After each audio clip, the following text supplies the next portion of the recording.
4.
Join us in worshiping the Lord today.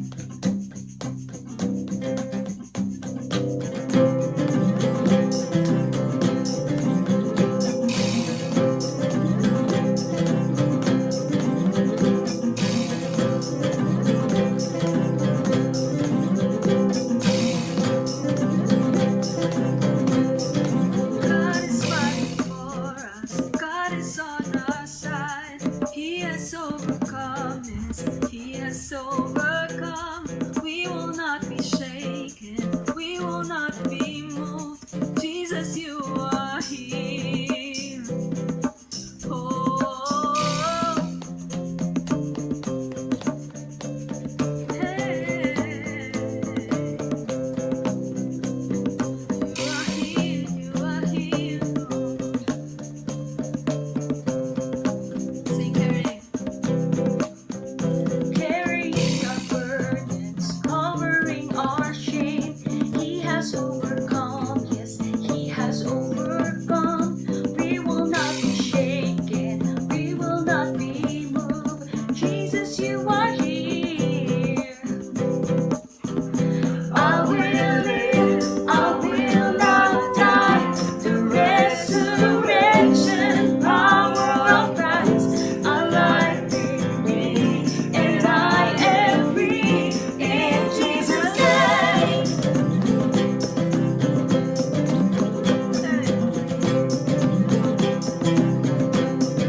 Carrying our burdens, covering our shame. He has overcome, yes, He has overcome. We will not be shaken, we will not be moved. Jesus, you are here. I will live, I will not die. The resurrection power of Christ alive in me, and I am free in Jesus' name. I will live, I will not die. I will declare and lift you high.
singles, good evening. I am Carla and welcome to the place where dreams come true, Pag-Ibig Singles. Sana po ay safe kayo ngayon sa inyong mga tahanan kasama ang inyong pamilya at mahal sa buhay. And yun, share ko lang na I just celebrated my birthday last Monday. So, papasalamat po ako sa aking mga kaibigan at mahal sa buhay na bumati at kasama ng inyong mga dasal, ang aking pasasalamat sa inyo sa pag-alala sa birthday ko. So maraming salamat po. Speaking of birthday, naranasan nyo na ba na tuwing mag-birthday kayo, nakaka-feel kayo ng anxiety or kalungkutan na parang it's another year na naman, pina-accomplish ba ako or yun, basta marami kang iniisip na buwabagabag sa puso mo at sa isip. Naranasan ko yan nung nag-celebrate ako ng birthday ko kasi sabi ko sa sarili ko parang eto na naman, dumagdag na naman ng taon na meron ba akong naitulong sa kapwa ko? Meron ba akong na-accomplish sa sarili ko? And dahil sa nangyayari sa atin ngayon sa pandemya ito, nawalan ako ng opportunity to contribute to my family kasi syempre walang trabaho, mahirap ang hanap buhay dito. And ayun, sabi ko kay Lord, meron ba akong naitulong or nagawa kaya sa pamilya ko? Kasi sabi ko, Lord, parang I feel useless. I feel a burden. And yun, nilift up ko lang yun kay Lord during nung nag-attend ako ng Mass. And nung narinig ko yung gospel, sakto-sakto. Yung gospel ng araw na yon ng birthday ko is multiplication of loaves. Sabi ko, yun, ito lang Lord yung meron ako kukunti lang. So paano ko siya may papamahagi sa ibang tao para makatulong din sa iba, lalo na sa pamilya. And true enough, dun sa gospel na yun, si Jesus, meron lang siyang 5 loaves and 2 fishes. Pero nung nilift up niya yun kay Lord, dumami. Mas nakatulong sa iba. Kaya parang sabi ko kay Lord, Lord, sorry. Kasi parang minaliit ko yung kakayahan mo na maka-bless pa through me. Kasi syempre tao lang tayo. Yun lang yung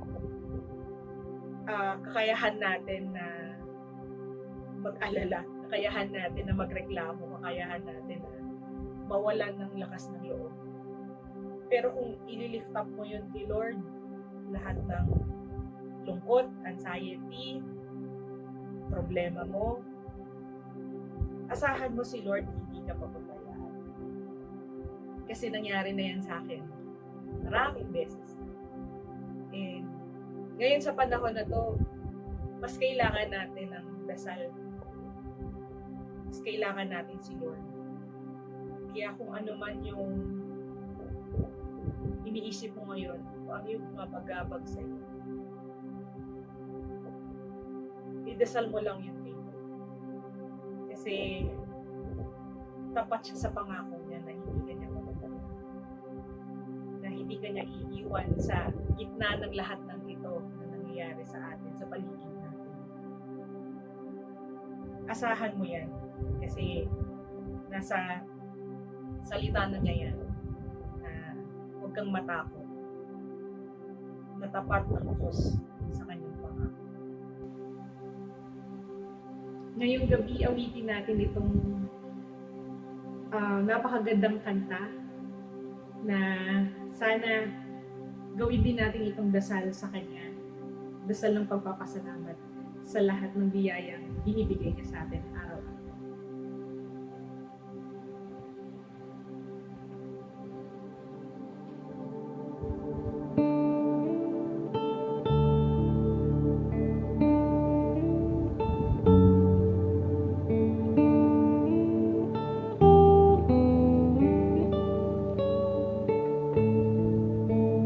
Laging tapat, laging sapat,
And good evening, brothers and sisters. Welcome once again here in the place where dreams come true.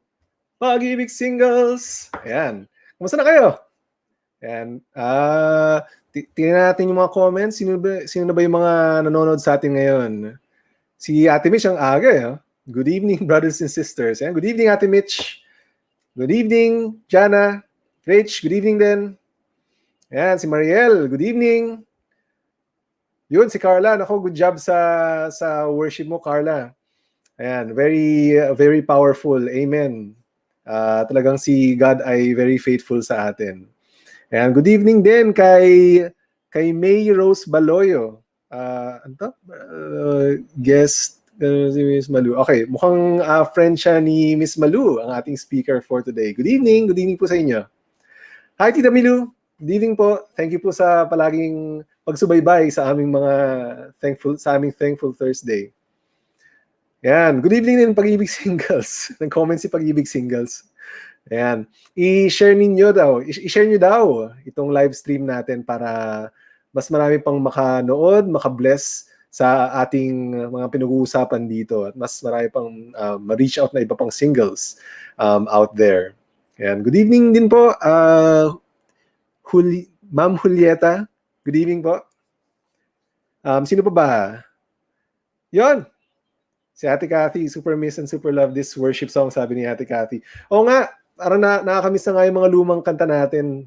Naalala ko pa parang regular worship song yata natin yan dati nung mga 10 years ago. Ayan, SE1 memories, SE1 represent yan. SE1 represent din ako. That was what? If I am going 14 years ago, SE1, if I'm not mistaken. Ayan, yes, Filipino worship song. Saktong-sakto sa buwan ng wika ngayong August. O nga, no? I wonder kung puro mga Tagalog yung mga gagamitin nating mga worship songs this month of August. Ayan, good evening, Calvin. Good evening, Adi. Ayan, good evening din po, Tito Tony. Maraming salamat po sa panonood. Good evening, Karina. Hello din sa'yo.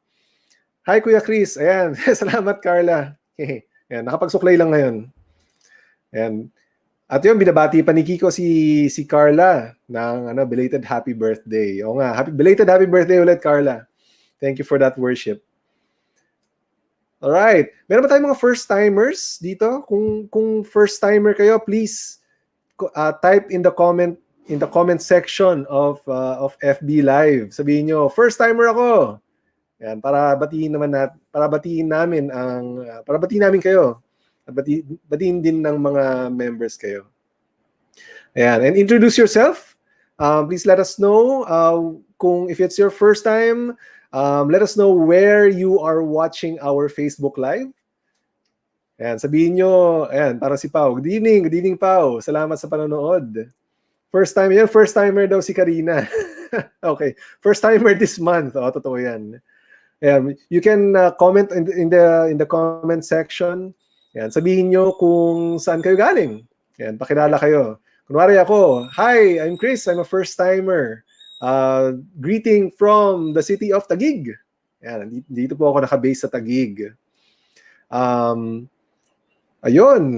So, yan, comment lang dyan. Grabe, mag-ECQ na uli bukas, no? Sorry, pinaalala ko. Hindi natin, a few hours na lang, ECQ na ulit. Mas tight down natin.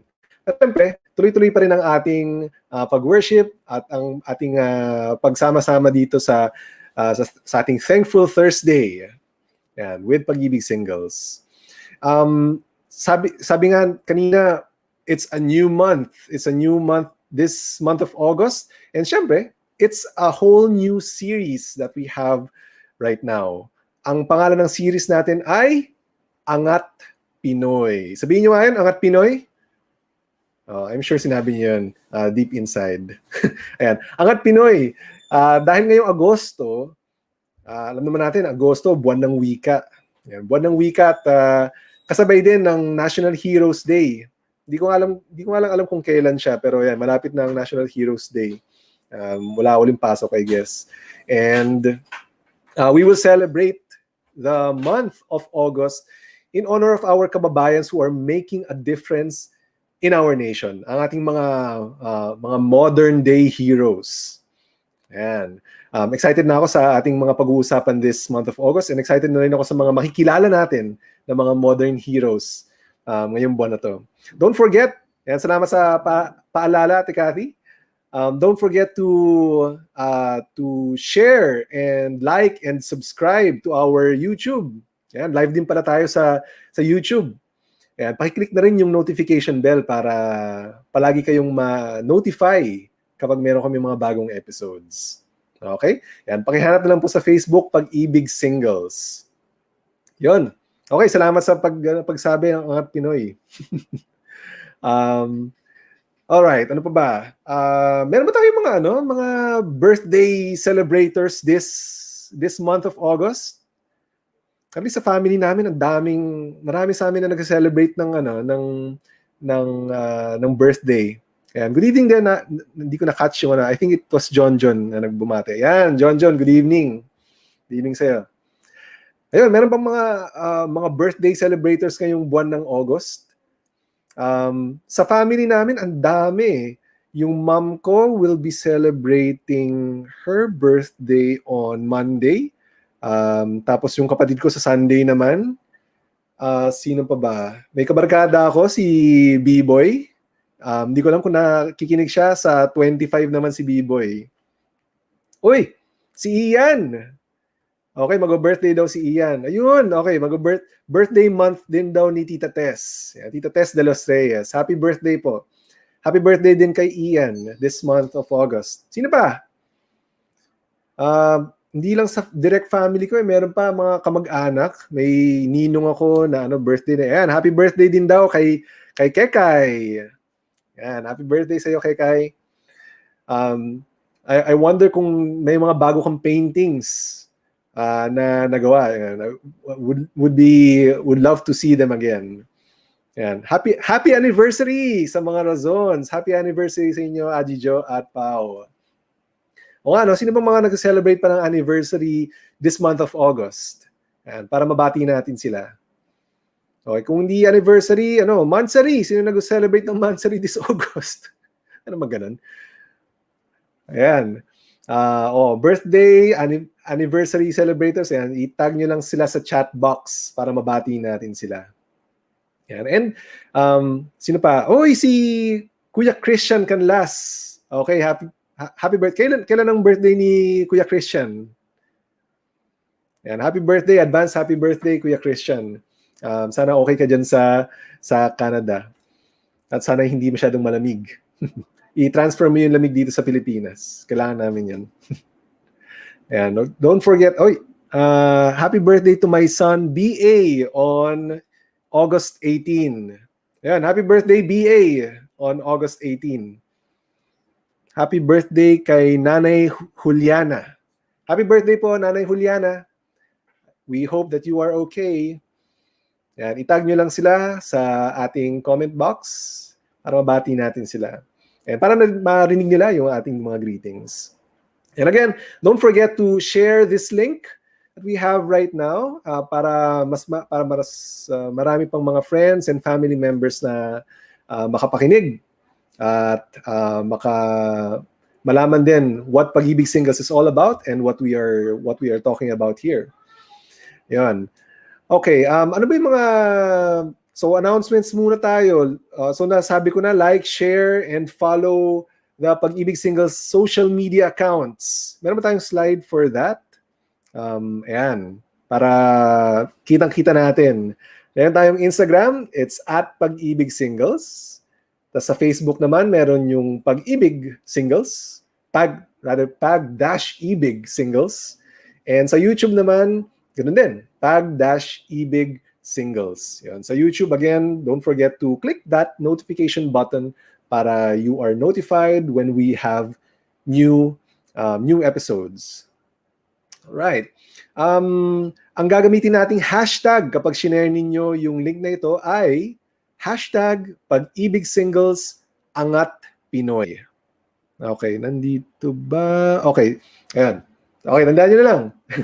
Hashtag Pag-Ibig Singles, Angat Pinoy. Para madali nating hanapin lahat ng mga posts na related sa ating talk for this series. And also, if you have love offerings, ayan, salamat sa pag-post. Ayan, that's our hashtag. Hashtag Pag-Ibig Singles, Angat Pinoy. Ayan. And as always, if you have love offerings, answered prayers, please send them over. We have our liturgical and intercessory ministry that will be praying over them. Again, love offerings, answered prayers, prayers of thanksgiving, and we will, just go to tinyurl.com/singleslo.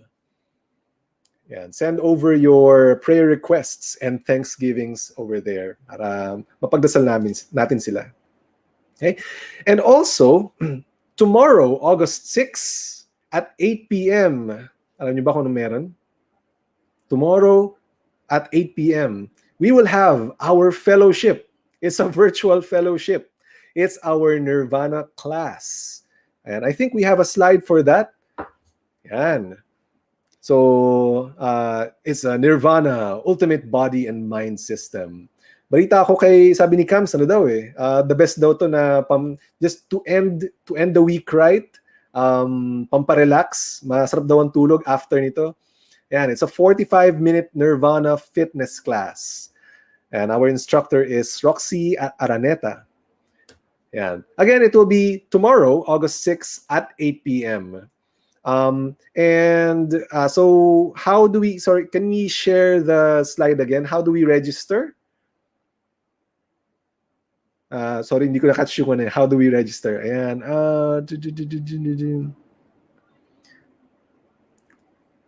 Okay, just reach out to Pag-Ibig Singles or comment below so we can reach out to you kung paano mag-register, or reach out to your CG head para makasali. Yan. Okay. So that is for Nirvana class. What else? So that will be tomorrow, Friday. Saturday, ano kaya meron? Guess what? On Saturday, the Selling Saturdays is back. Yeah, meron namang magandang dinulot yung ECQ. Kahit na medyo hassle. Pero yan, since nagbalik tayo sa ECQ, we are now bringing back the Selling Saturdays. This is of course for us singles na mga may entrepreneurial spirit. Yan. So you may post your products in our FB group and check it out this Saturday. Check it out this Saturday, yung post sa FB group, and yan, go ahead and add to cart. Yeah. So again, calling all singles who want to advertise their products. Yan, mapakarni ba yan o pagkain, pastries. Yan. Kung ano man yan, go ahead and look at our Facebook post. Ayun, ito pala ang instructions natin on how to register dun sa Breathe Nirvana. Go to tinyurl.com/Breathe Nirvana. Okay. Yan. Mukhang perfect way to end a stressful week yan. And also, balita ko mataas daw ang demand sa ating mga ask ko lang portions. So, due to insistent public demand, yung ask ko lang episodes natin will be on a regular programming basis na. Ayan. So, what do we mean by that? Every last Thursday of the month, we will have an Ask Ko Lang night or a hashtag Ask Ko Lang night. So, abangan nyo kung sino yung mga guests or panelists natin this August. Okay? So, I hope you're excited for that. Okay. Since we just started this evening, magkamustahan muna tayo. Kamustahan tayo. Ang kamustahan question natin tonight is, if you could have any animal as a pet, what would it be and why? Okay? If you could have any animal as a pet, what would it be and Okay, what would it be?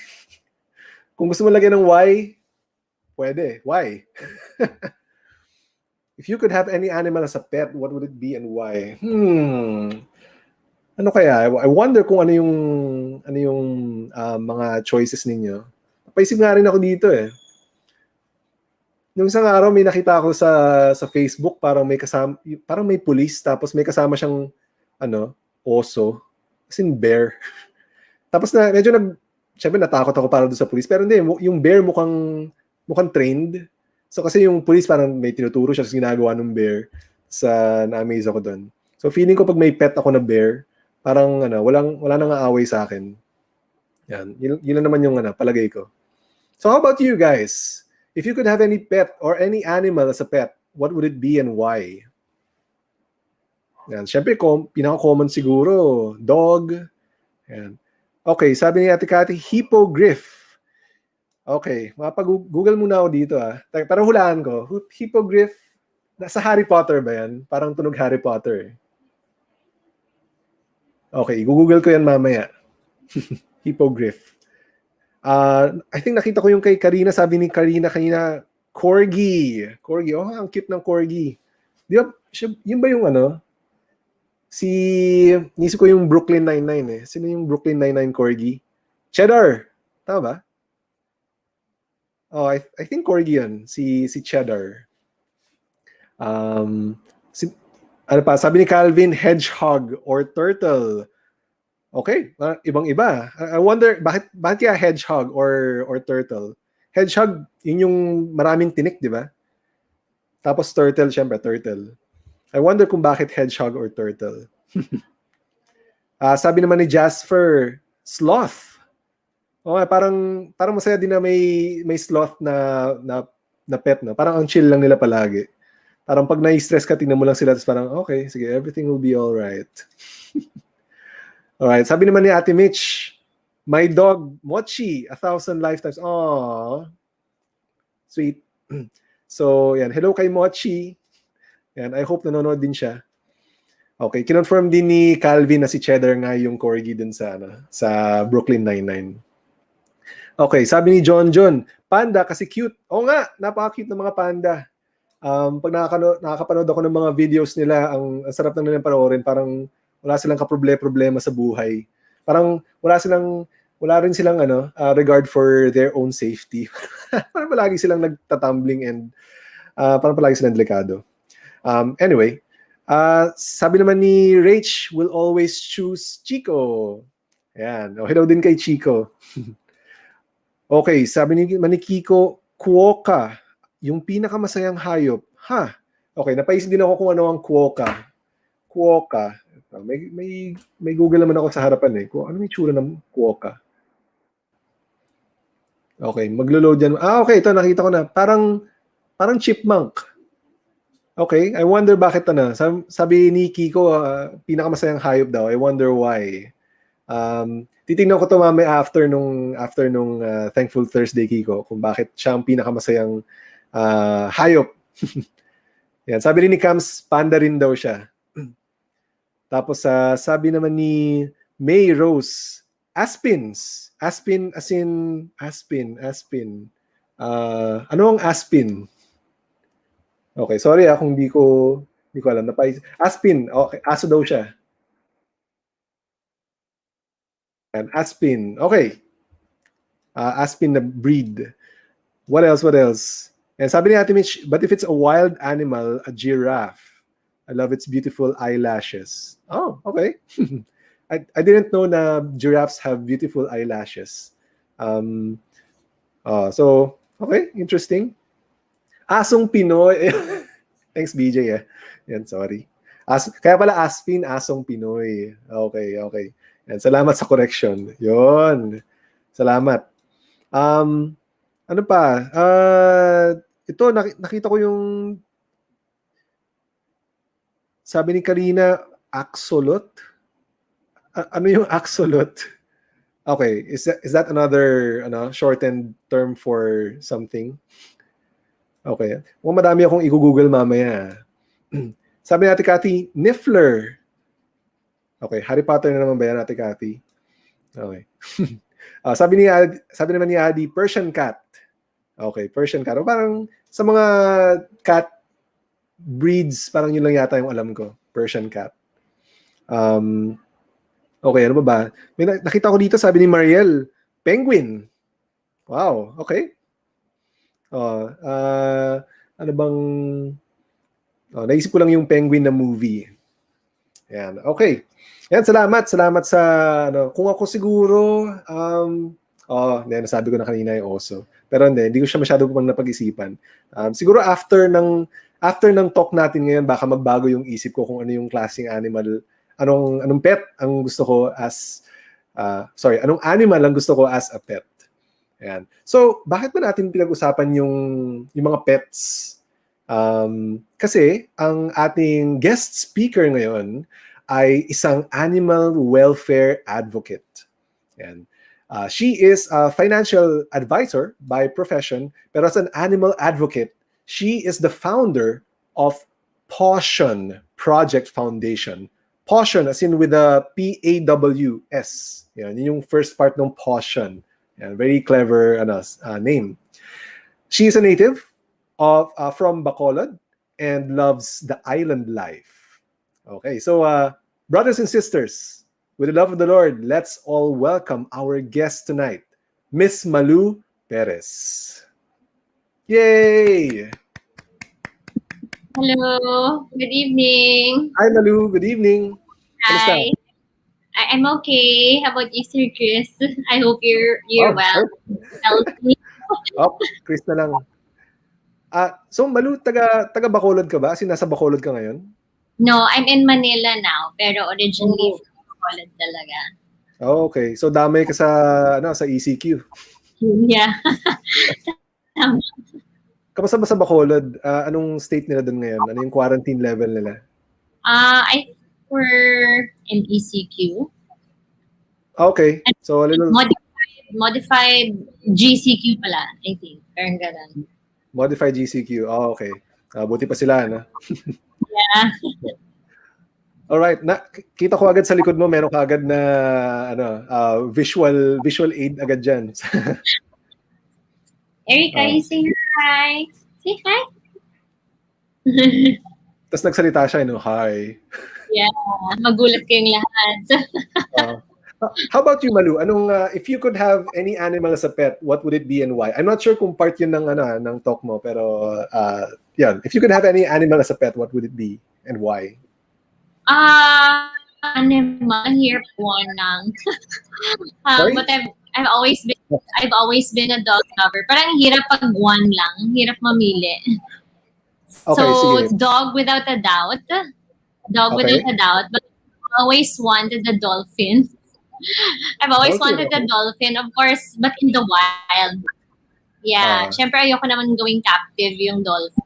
But like dogs and dolphins are like my spirit animals. Okay. O nga, parang masaya nga yung dolphin. Narinig ko nga rin na dolphins are smart animals daw eh. And although I haven't read too much about it. Okay. Yeah, and it's so comforting kasi Brother Chris to see them swim in the ocean. Parang like the feeling of freedom and like pure joy pag, diba? So parang spirit animal. Pagka yung lumilipad sila, lumilipad tuloy. Parang tumatalon sila sa tubig. Yun yung parang yung visuals ko pag nakakarinig ako ng dolphin eh. Yeah. All right. So I think you're excited to tell us more about Pawssion Project. I won't ask para hindi ko naman maunahan yung talk mo. So are you ready? Yeah, I am. Thank you, by the way, for me. Yeah, we're glad to have you here. So without further ado, everyone, here is Miss Malou Perez. Okay. So hello everybody. Again, my name is Malou and I'm the founder of Pawssion Project. I have prepared a few slides for everyone just so I can give you like an overview about the foundation and the org that I started. So the organization's name is Pawssion Project Foundation Incorporated. So na-mention kanina ni Brother Chris na yun nga, like it's basically like passion pero with the W. Because this is a passion project of mine. Only that this is dedicated to our furry friends with POS. Kaya Pawssion Project. Hopefully, along the way, as I talk to you about the organization and the foundation, you will also feel my passion for for this very purposeful na advocacy. So okay, so this is it. Let's talk about the organization, and I really hope that I'd be able to inspire everyone and just change your perspective, not just about animals but also life in general. So next slide, please. So there, Pawssion Project actually started because of 50 dogs on death row scheduled to be killed by gunshot in Bacolod City. So growing up, I have always been a dog lover. Di naman nga ako talaga na sobrang hardcore na animal advocate, but I've always been a dog lover. And then, come October of 2019, I came across a post on Facebook about dogs on death row at hindi lang siya na yung usual na alam natin na euthanasia. I saw the post and it said that the dogs were scheduled to be killed by gunshot. So of course, as a dog lover, I felt so heartbroken when I saw the post. Pero pag hindi mo pa kasi masyadong naiintindihan yung realidad ng mga stray animals, especially here in the country, like regular dog lovers will feel sorry and feel hurt about that reality. Pero yung gagawin is mag-share lang. Kasi karamihan sa mga kilala kong dog lovers, cat lovers, animal lovers for that matter, hindi kaya yung realidad ng pain, ng sakit. So, i-share lang yung post. So, I shared the post because at the end of the day, 50 dogs is 50 dogs. Saan ko naman sila ilalagay, di ba? And at the end of the day, it's such a big responsibility. So, I shared the post and then I think a day or two after I shared the post, I was contacted by our family friend, Manang Jen Coscolwela, who I was supposed to partner with an Airbnb business at the farm where the first shelter was built. So she called me and then she asked me na, Mals, did you see the post about the dogs on death row? Because she knows how much of a dog lover I am too. She asked me if I was okay to save the dogs. Kasi the farm is actually a 4-hectare wide space. Sobrang laki talaga niya. She said, since we don't have any concrete plans yet, are you willing to save the dogs? So without any experience with, running a shelter, I didn't have any experience about rescuing animals. I said yes without hesitation. I'm not sure if I was crazy at that time or if it was, I think it was God speaking through me na, just say yes and I'll take care of everything. So I said yes. And to cut the long story short, we were able to save the dogs. So I can clearly remember it was a weekend. It was a Saturday when I got the message. And I was given the opportunity to use the land as a shelter. The dogs were scheduled to be killed by gunshot on a Tuesday. So sobrang konti lang talaga ng time para ma-save sila. I went to the pound on a Monday. I went to the pound Tuesday kasi yung dalawang araw na yon, Saturday, Sunday and Monday were used to fix the farm kasi it was an abandoned space. It was really nothing that you can use as a shelter during that time. So again, by God's grace, everything fell into place. We were able to put up the first kennel, and Tuesday I went to the pound. It was the day of the scheduled day para patayin na yung mga dogs. I can still clearly remember, how traumatic that day was. I was standing next to the hole where the dogs were supposed to be buried. It was just so bad na, and imagine it was my first time to go inside the pound. All my life, no matter how much of a dog lover I was, I never really knew that we had a pound. I went to the pound, and then there are 10 kennels, 2 by 3 meters. So can you imagine just how small it is? And then some kennels would sometimes fit 10 dogs. Lahat sila talaga yung, alam mo yung, I went inside the pound and I went, from one kennel to another. And then the dogs were looking at me, and it's as if they were really begging for help, na gusto nilang magpatulong. They were so helpless. They all looked so weak. And I just can clearly remember that I wanted to break down during that day. Kasi, can you imagine, setting foot in a space where there are so many dogs scheduled, they're all lined up to be killed. I clearly remember na parang dinidistract ko yung sarili ko, nagsa-cellphone ako noon kasi parang gusto ko talagang mag-breakdown, gusto kong umiyak because it was just so painful. Andun ako nakatayo talaga, katabi kung saan sana sila ililibing and kung saan nalibing yung mga dating mga aso na hindi na-save. So, I was talking to myself, I was telling myself na if you cry, how are you gonna save them? And I remember there was one dog who almost died kasi nasasakal na siya nung time na nilalabas siya dun sa kennel because, I can imagine siguro the fear dun sa mga aso. Maybe they were already thinking na katapusan na nila, mamamatay na sila kasi syempre, these are the same people who caught them, from the streets. And like after that, we told them na kung pwede kami na lang yung kumuha ng mga aso isa-isa. So we were able to save those dogs and then brought the dogs straight to the shelter in Victorias, which is an hour drive away from Bacolod City. And when we got there, in a matter of 30 minutes, 1 hour, you'd see the difference sa order ng mga aso. Parang they really felt that they were rescued, but of course still a number of them were so weak. So many of them still didn't understand what was happening, but there were already a few who were grateful. They were happy that, they were out from the pound already. And, I never really thought I was gonna put up an organization.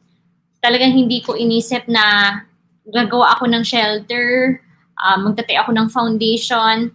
But it has always been, in my heart, and has always been a dream of mine to put up a dog shelter. And again, until now, I have nothing but, just praises kay God na ginamit niya ako and He gave me the strength to actually say yes dun sa pangangailangan ng mga animals during that time. So, after I was able to save the first batch of dogs, I got so many messages sa inbox ko, people telling me na, ay dito din, sa amin din, may mga aso din na papatay na, dito ginaganto din yung mga aso. So it was just such a heartbreaking reality. It was so hard to process it. But all I knew was that I was telling myself na it cannot end here. Parang what difference will, yung pag-save dun sa 50 dogs na yun kung next week meron na naman ulit, sa ibang pound meron na naman ulit. So that was when I thought of really putting up Pawssion project. And like I mentioned earlier, prior, and how I was introduced earlier, prior to putting up Pawssion project, I really love going to the beach. I actually love traveling. I was really focused on self-love before I started Pawssion project. I quit the regular corporate job because I was also in the corporate job for so many years na parang I think everyone after college parang yun yung gusto mo, diba? Like you want to be so successful in life. Everyone's so geared towards getting the perfect career for themselves. But it really came to a point na I had anxiety, just getting up in the morning and thinking I was going to work would already give me palpitations. And it took months. It really took months before I overcame that anxiety. And it was actually because I attended a retreat, and coincidentally, the talk was about anxiety and depression. So I'm just, I'm really happy. I'm proud to say that I actually overcame anxiety and depression without taking any medication.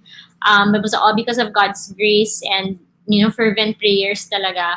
But anyway, I was so focused on self-love prior to Pawssion Project, that I actually started an online business. That one naman was an advocacy for the environment. So it was a passion project.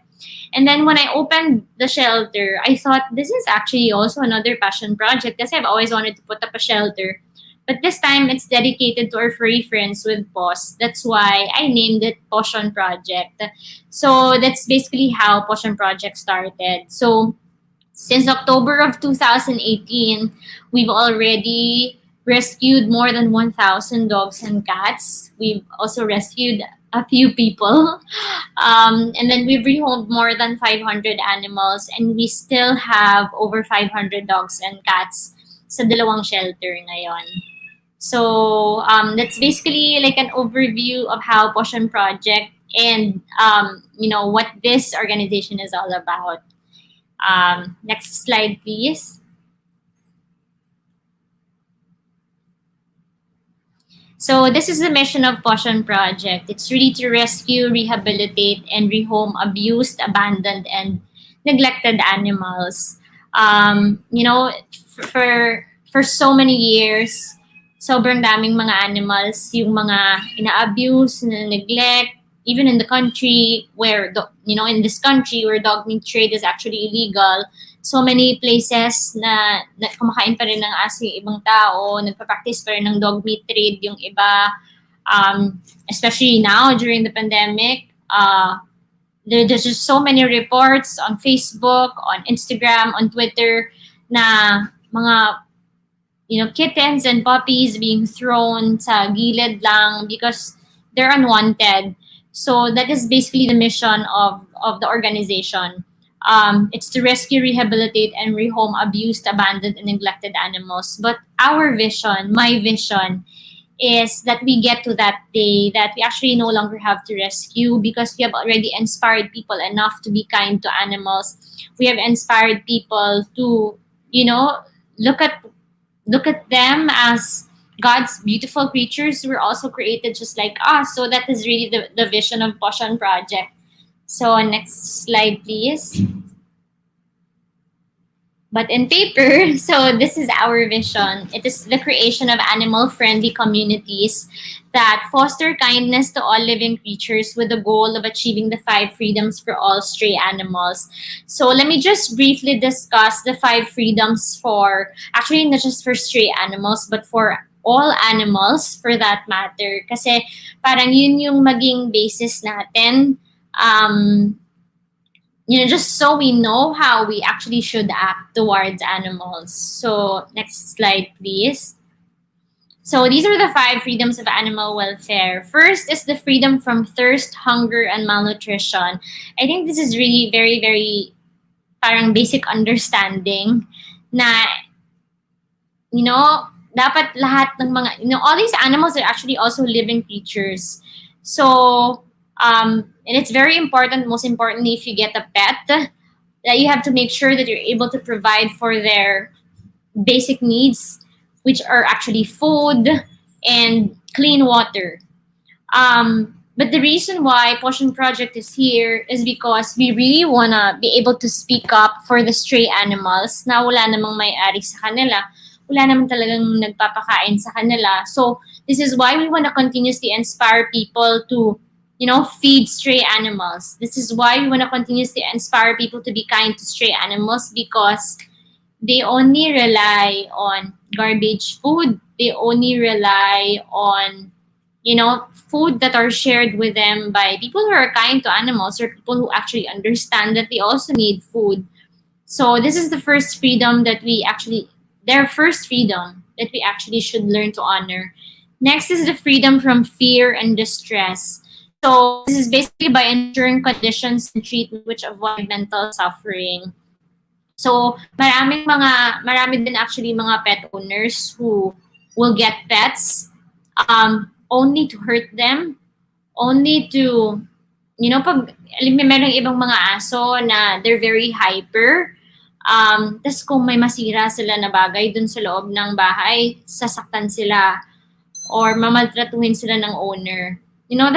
That should not be supposed to be the case.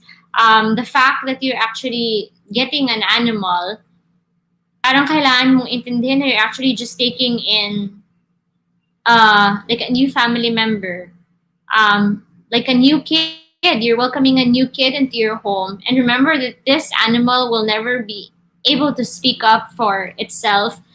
This animal, though it will grow older, will never be able to go to school and go to college and find a job someday and fend for itself. So yung understanding mo dun sa tuta or sa kitten or whatever animal you're gonna be taking in the beginning should be the same up until the very end, because even if they grow older, parang they're still gonna be the same.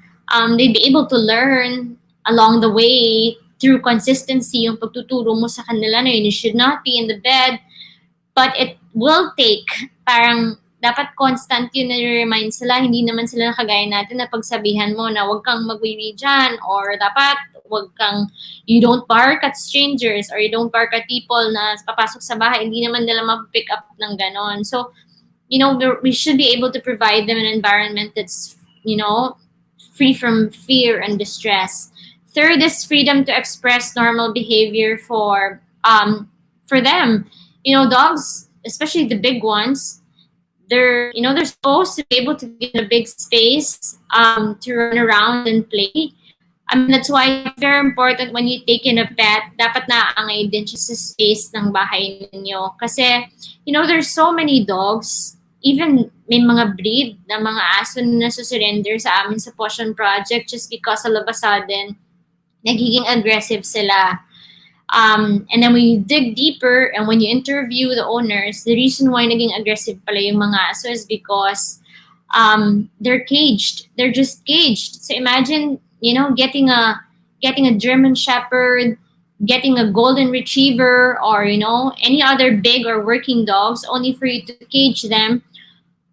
Of course, they will become aggressive eventually kasi nasusuppress yung energy nila, and they feel like they're a prisoner. So, if you get an animal, you should be able to let them express their normal behavior. Next, freedom for animals. It's freedom from, let's go to the next slide, please. It's freedom from discomfort. So, it's very, very important that we're able to provide the appropriate environment, including a shelter and a comfortable resting area. Time and time again, we're able to rescue dogs, even cats, na iniiwan lang sa labas ng bahay, na nakatali sa puno, or there are people who make makeshift ng mga dog houses, pero hindi naman naayon dun sa size ng aso. Can you imagine, taking in or giving birth to a child only for you to put them in a box? I think the best way for me really to make people understand all these freedoms is, again and again, these animals are living creatures too. They have feelings too. They also feel discomfort. They also feel pain. So it's very, very important that when we get one, we're able to provide them an appropriate environment. And yung shelter nila, hindi din sila nababasa, hindi sila masyadong naiinitan so that they don't get sick. And the last freedom is freedom from pain, injury, and disease. We always want to emphasize this because we also get, a lot of reports from pet owners asking for help, for vet bills, for to medical help. And what's really sad is that sometimes it's already too late. Parang when we get the videos or the photos from the pet owners, yung itsura ng aso talagang sobrang struggling na, parang mamamatay na siya. Na most often, mapaprevent sana siya if na-vaccine sila. nape-prevent sana if like early detection, nandun sana sa vet. So that's why I always want to remind people that, let's always remember that getting a pet is a big responsibility. It's a lifetime responsibility, and it's not something na, you're there for them only when they're healthy, and then when they're not, you neglect them, or you give up on them, or you throw them away, or you just abandon them, and they add to the already overwhelming stray population. So, it's always heartbreaking. It's always heartbreaking every time I get calls sa mga tao na isusurrender nila yung mga aso nila kasi may sakit na daw. So, sometimes, pag hindi ganun ka-busy yung schedule ko, I always find time to talk to them and make them realize na, when you get sick, would you want your kids or would you want your parents to just give up on you just because you're not healthy anymore? So, these 5 freedoms of animals is something that we must always remember. Because again and again, these animals were created by God also. This earth is not ours alone. We were all created by God, and God created humans with a thinking brain para tayo yung so it's so there's actually tayo mag-alaga sa kanila. So I really hope that people will continuously remember all these 5 freedoms every time they decide to get a pet. And I hope that people will also extend yung thinking na to also to stray animals. Next slide, please. So I'd like to just quickly run you down sa mga initiatives ng Pawssion Project, and I am really praying and hoping that more and more people will join us in our advocacy and be a part of our initiative so that we will be able to achieve our vision that we will no longer rescue animals anymore, because everyone's kind. Everyone's kind to animals. Not just animals, but actually our fellow human beings as well. So aside from rescuing, rehabilitating, and rehoming abandoned and mistreated animals, we aim for a nationwide attainment of the 5 freedoms amongst both owned pets and stray animals. So let's go to the first initiative of the organization. First will be the stray feeding program. So, this initiative is something that I started just last year during the lockdown. And I will always be driven and inspired with this initiative. Like I would always say sa mga posts ko, for me, this is really more than an advocacy. It has already become a ministry and a part of my regular routine and my lifestyle, the stray feeding program. So, nung lockdown last year, nung in-announce talaga na mag-ECQ tayo, first things first, of course, apart from thinking na we won't be able to travel anymore, and naisip mo nga, like, how are we going to be able to survive with yung ganito na sitwasyon? I thought about the stray animals because, as I mentioned earlier, the strays just rely on garbage. They rely on food na binibigay sa kanila ng mga tao na may malasakit sa kanila, or yung mga restaurants, yung mga tira-tira sa restaurants. So I thought that how are they gonna be able to survive? Especially that we know that syempre yung mga basurero, they will religiously pick up the garbage every day to prevent yung spread ng virus, and to also, of course, maintain cleanliness in the society. So I thought, paano kaya yung mga animals? Paano kaya yung mga stray dogs and stray cats? How are they gonna be able to eat? I know so many actually have been feeding stray animals even before the lockdown. I would feed strays every now and then, but it wasn't something I would do every day. So when I started the stray feeding program during ECQ, initially it was supposed to be just during the ECQ. And, di ba, parang wala naman sa atin talaga nakaisip na the lockdown will, this whole pandemic will last up until this time. So, initially, dapat 2 months lang siya na initiative. But, I think everyone who's been feeding stray animals will be able to relate to me and will understand. And it's just so hard to give up on them afterwards because not only is it addicting, um, eventually the stray animals that you feed will act like your own pets already. And you realize na parang on top of the food pala, these stray animals long for companionship, they long for your attention, they long for your love. Kaya every night when I feed stray animals, sometimes it would take me like 3 hours of feeding them because I would still spend time with them. I'd play with them. I gave my regular strays names, and I've actually rescued so many of them already because it's just so heartbreaking to think every time it's raining or the weather is not good. It's so heartbreaking to think that they're out there and they're getting wet, wala silang makain, and that's it's the thought that thought actually makes me sick. How people who there are other people, other pet owners who can easily just abandon their pets. Na here comes me, here comes the other stray feeders. Strays nga sila, hindi namin sila mga aso at mga pusa, but we think of them at night. We think of them when the weather is bad, and no matter how busy our schedules are, we'll always find a way to get out and get out of get out there and feed them. So by God's grace, since the lockdown, we're still able to continue feeding stray animals. So I think for 3-4 months we were able to feed over 1,000 stray animals all over the country with the help of volunteers. And also by God's grace, we were able to employ 10 or so stray feeders because we were able to help yung mga displaced workers, also ng mga animal advocates.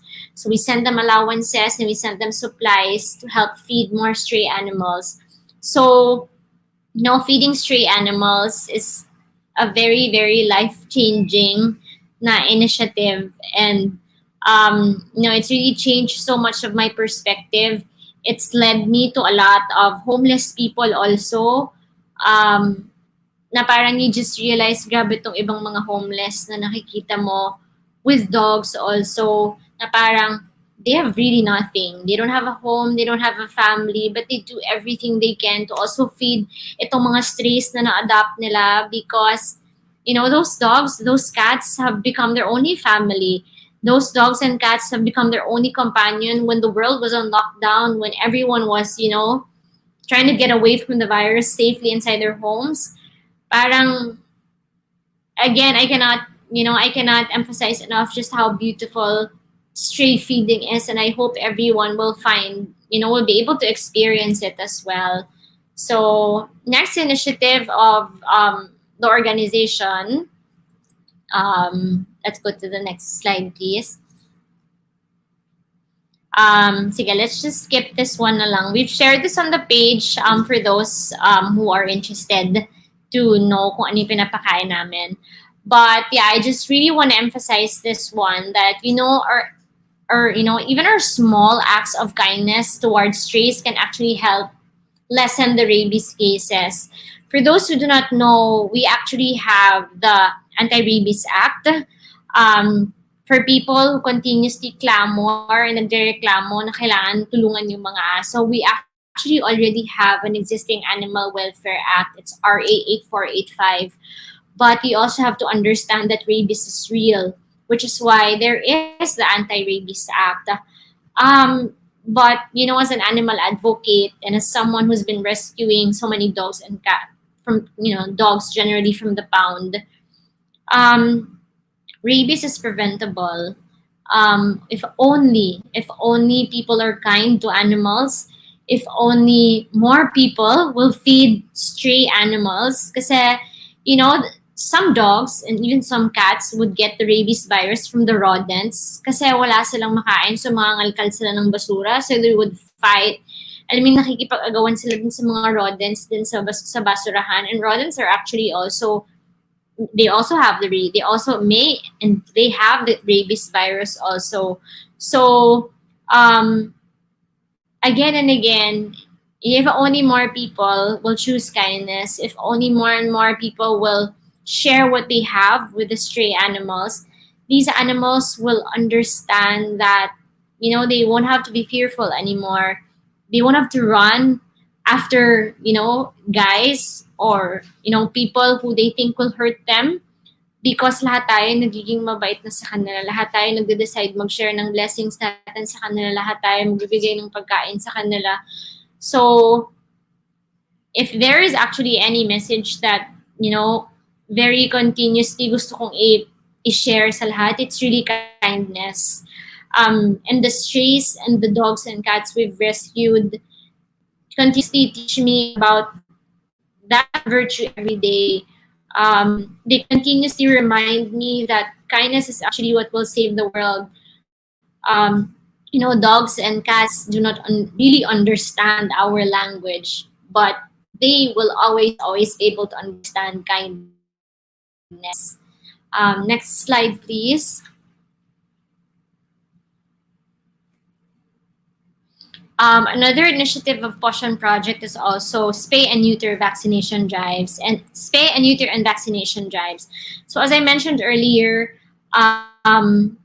there's an existing anti-rabies act, and it's because of that act actually na thousands of dogs are being killed in the pounds all over the country. Yes, rabies is real, but again, it is preventable, and not all dogs and cats have it. It is not an inborn disease. Dogs and cats are not born with the rabies virus. That's why meron ngang rabies na vaccine.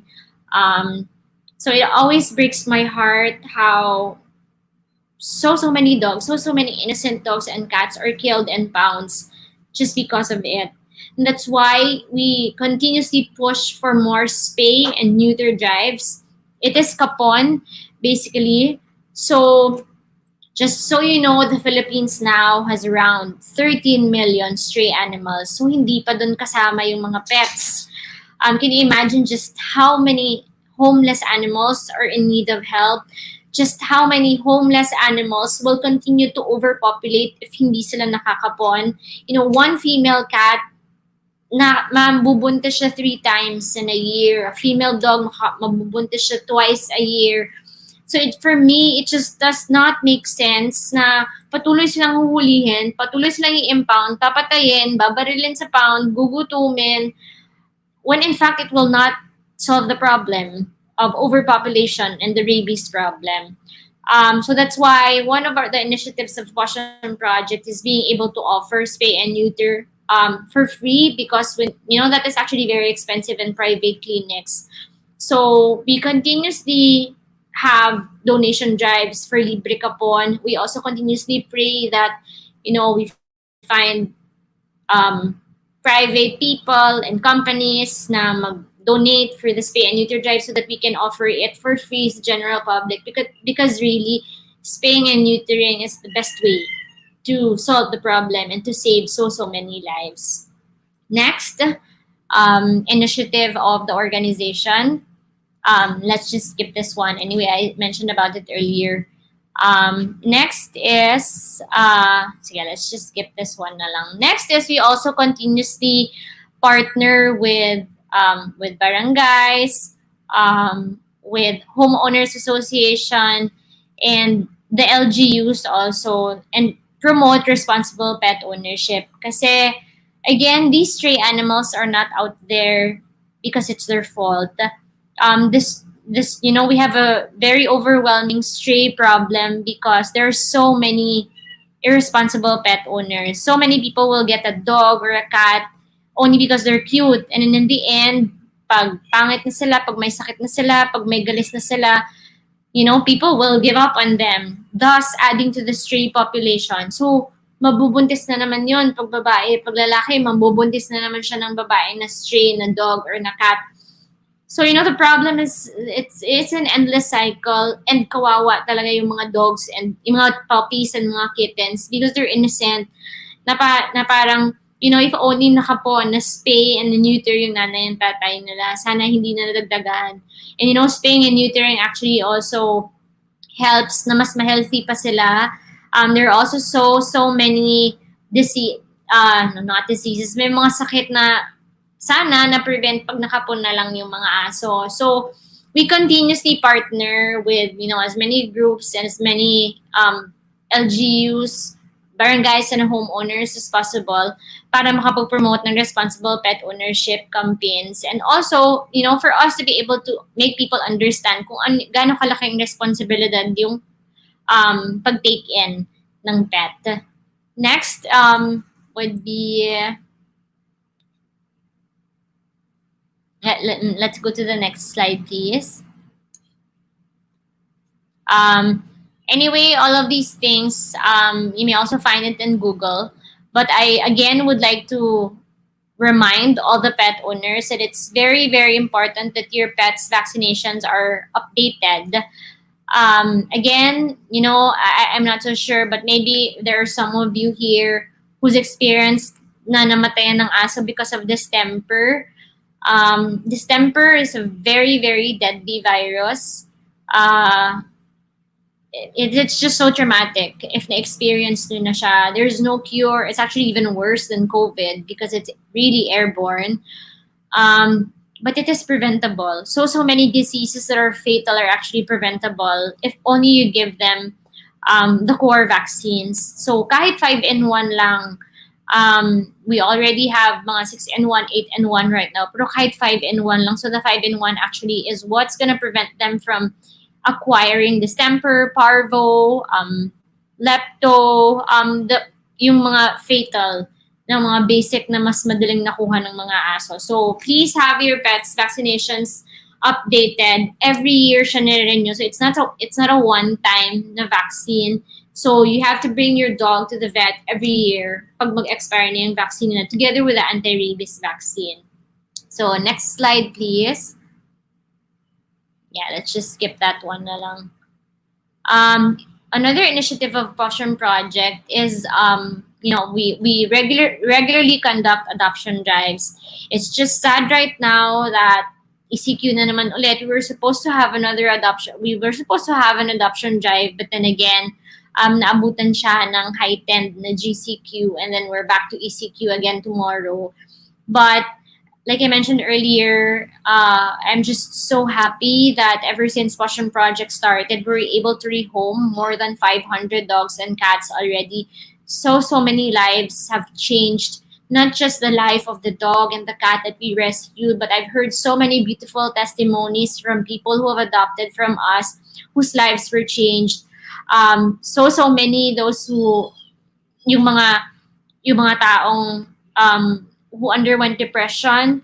So many of them have told me that the dog that they have adopted from us has saved them from depression. So many people during this whole lockdown have turned to their pets for comfort, for source of joy and happiness. And I can only hope that more people will be able to experience it. So we may follow our social media platforms because we post there if we have adoption drives. You may also visit the website. It's pawssionproject.org.ph so that you can see our dogs and cats for adoption. And if ECQ is done already, everyone's welcome to visit our shelter so that you may meet our rescues, and who knows, you may find the right match for you and you will consider adoption. Next, please. So we also do relief operations. Like I always say, I've always wanted Pawssion Project to be a platform and an avenue of kindness. So we also do relief operations, especially, I think the biggest relief operations we've had were first during the Taal eruptions and when the Taal erupted. And another one was yung Ulysses. So we're happy that, God uses us here at Pawssion Project to be a blessing to others, even if we actually have our own struggles as well. 2 shelters during that time, actually three shelters with over 500 rescues and hundreds of strays to feed. But again, all by God's grace, we're able to extend help to others also. So, we just continuously pray na hindi kami pabayaan ni Lord so that we can continuously help others also, in times of need. Next would be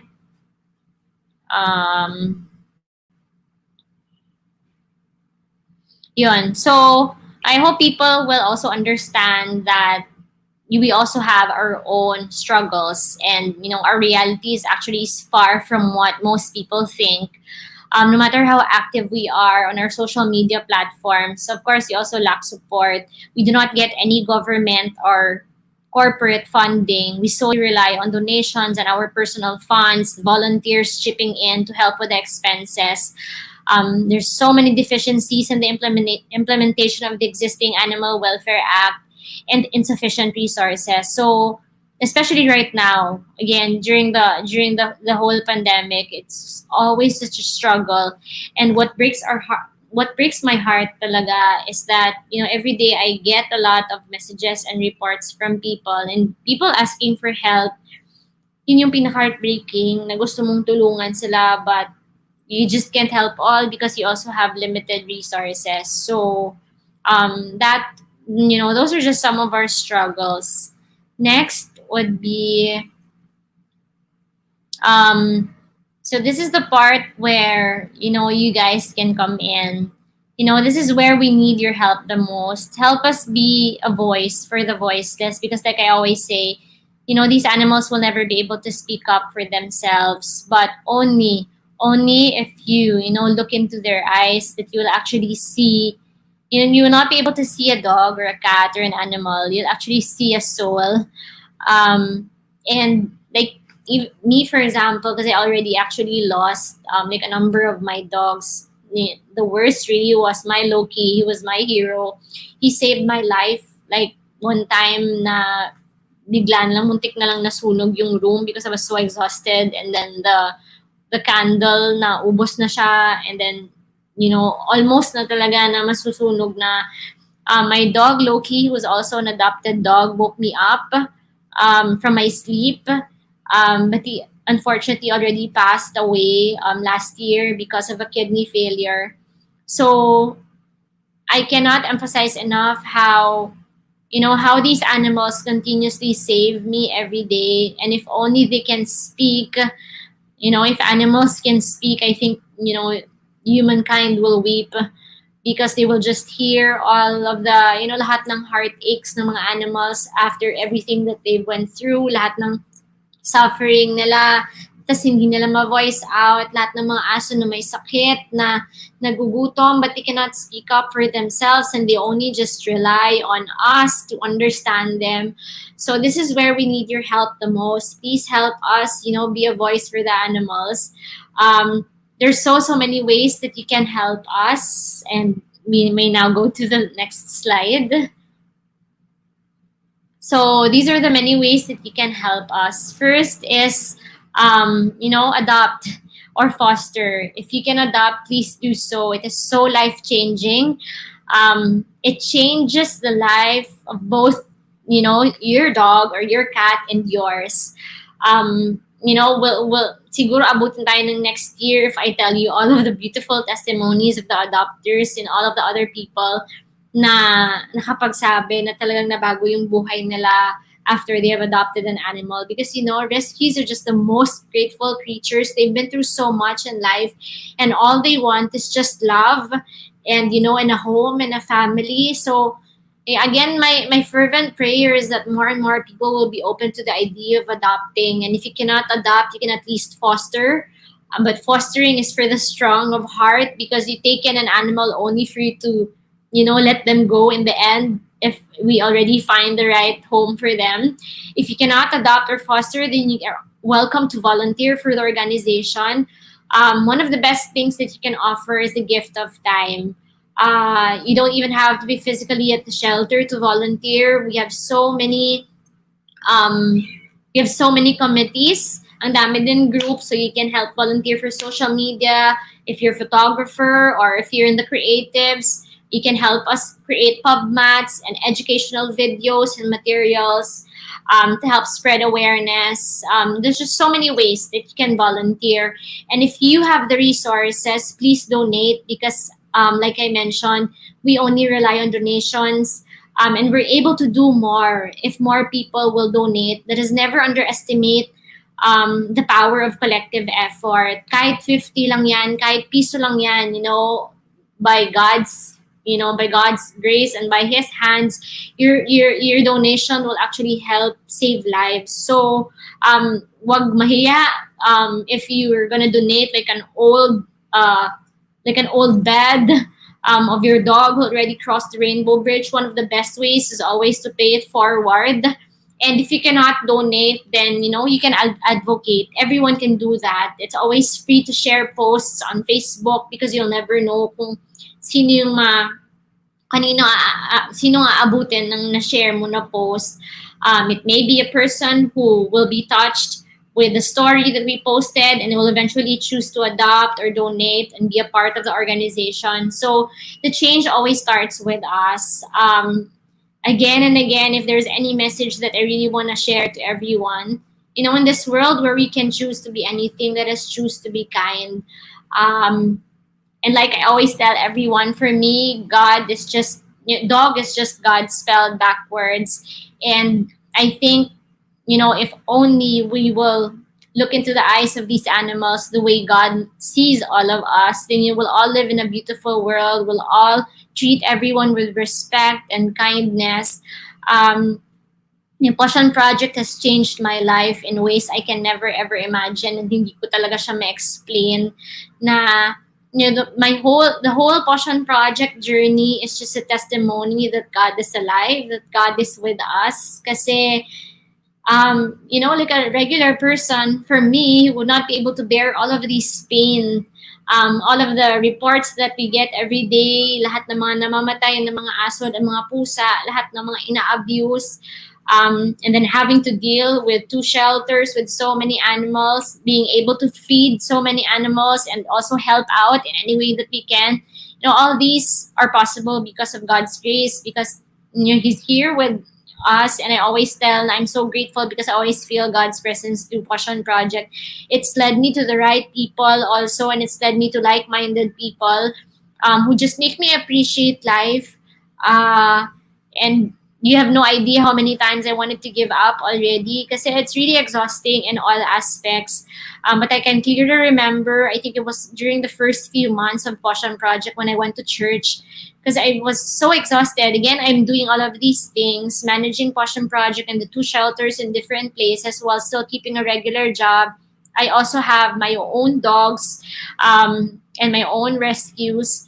I went to church one time and I was crying in my head and I was telling God, and I was already so exhausted na parang Lord, ano ba naman itong binigay mo sa akin? My life was so peaceful. I was so focused on self-love and traveling and just thinking of myself actually, and of course trying to share my blessings when I can too. But it was so much different when I had Pawssion Project. So I asked God, can you please just give me a sign if this is really your mission for me? Without really kidding you, less than 30 seconds, a woman entered the church. I was seated at the very back part of the church and I was praying there.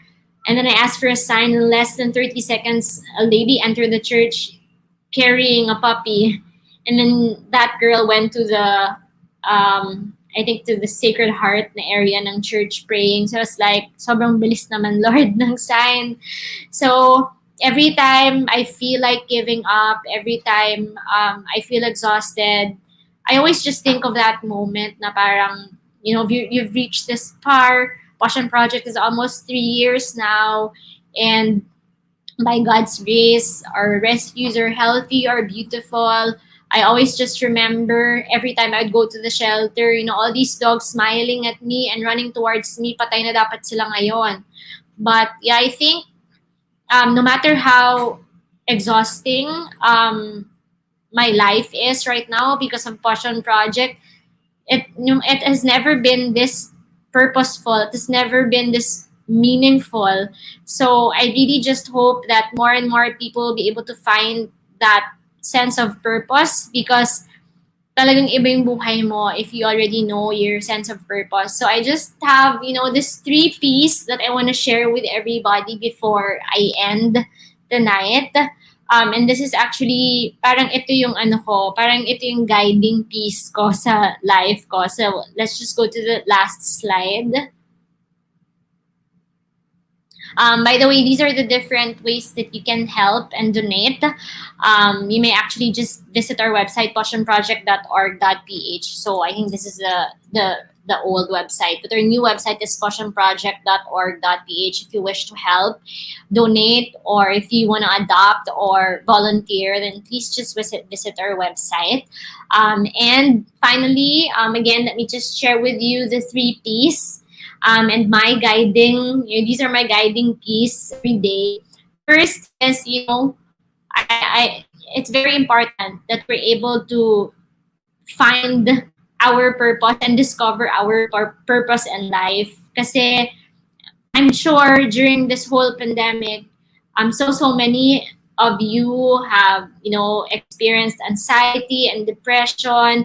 So many of you bigla na lang parang feeling siguro wala nang saysay yung buhay. Kasi syempre sanay na you're doing the regular activities and all of a sudden we're locked in our homes. I know so many people really who have thought of, just ending their lives already. But I tell you, you find that sense of purpose. You pray for that sense of purpose because life is just so meaningful. Life is different when you discover why you were born. Yun nga yung sabi nila na yun yung may dalawang two best days in our lives. First is the day that you were born. And second is when you discover why you were actually born. So I'm just so grateful that God actually, he brought me to the pound. He gave me the strength to be able to, put up Pawssion Project. And I'm just so grateful that every day I feel that my life is purposeful. I feel that, like I was created by God in His own image and likeness kasi binigyan niya ako ng sense of purpose. And I hope you all know also that you all we're also, we're all born with a purpose also. So I pray that you'll be able to discover that. Next is you pray for passion. Kahit kasi na ma-discover mo yung purpose mo, if you don't really have the passion, you would easily give up. Like I mentioned earlier, there were so many moments in my life already ever since I started Pawssion Project when I wanted to give up already because, I gave up so many things. I gave up especially time with friends, time with family, time with myself. Sobrang daming sakripisyo talaga. But because of that burning passion in me and God's grace talaga, I'm still here every day of my life. I feel so driven to be able to speak up for the voiceless and just get the word out and get help for them. So you pray for that passion. And lastly, of course, ito talaga pinaka source of strength. Prayer talaga. There's so many moments in our lives that you just want to give up already, but you just pray. It is really the best and it's the best way really to communicate with God is prayer. I also recently had COVID, and for a moment, I kind of, hindi naman a question, but I kind of asked God na parang, why did I get COVID, Lord? Because I was out there helping the animals. I was out there trying to maintain the shelter and keep the rescues alive. But God answered me through COVID that, He actually just wanted to remind me to take it slow also. And no matter how driven I was, God wanted to remind me that I'm just but human too. Parang, I hope that this reminds everyone that whenever you discover that sense of purpose, and whenever you're very passionate about that, yung purpose mo in life, never ever forget to pray. Kasi there would be moments in your life when you feel na parang andun ka na sobrang taas mo na kasi ang dami mo na gagawa. But prayer will always remind you to be humble. Prayer will give you moments of grace and remind you talaga na all of these things are happening because it's all just because of God's grace.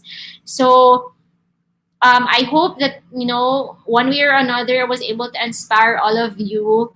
And one way or another, my 3Ps will also inspire everyone. So, if anything, siguro last thing that I wanna share with everyone, my whole Pawssion Project journey, I want to remind everyone that I think the most powerful prayers are always the most simple phrases. So whenever I feel exhausted, whenever I feel like parang syempre single din ako, siguro most of you watching right now, so many of the single people are also parang siguro nasa state din ng life na parang nape-pressure din. But always just pray. Kasi for me, I think I'm in this stage in my life because God still wants me to fulfill a particular purpose, and that is, being able to help the voiceless animals and people too. So whenever I feel down and whenever I feel na I don't know what to do, I always pray this prayer. God, I don't know what to do, but I trust you.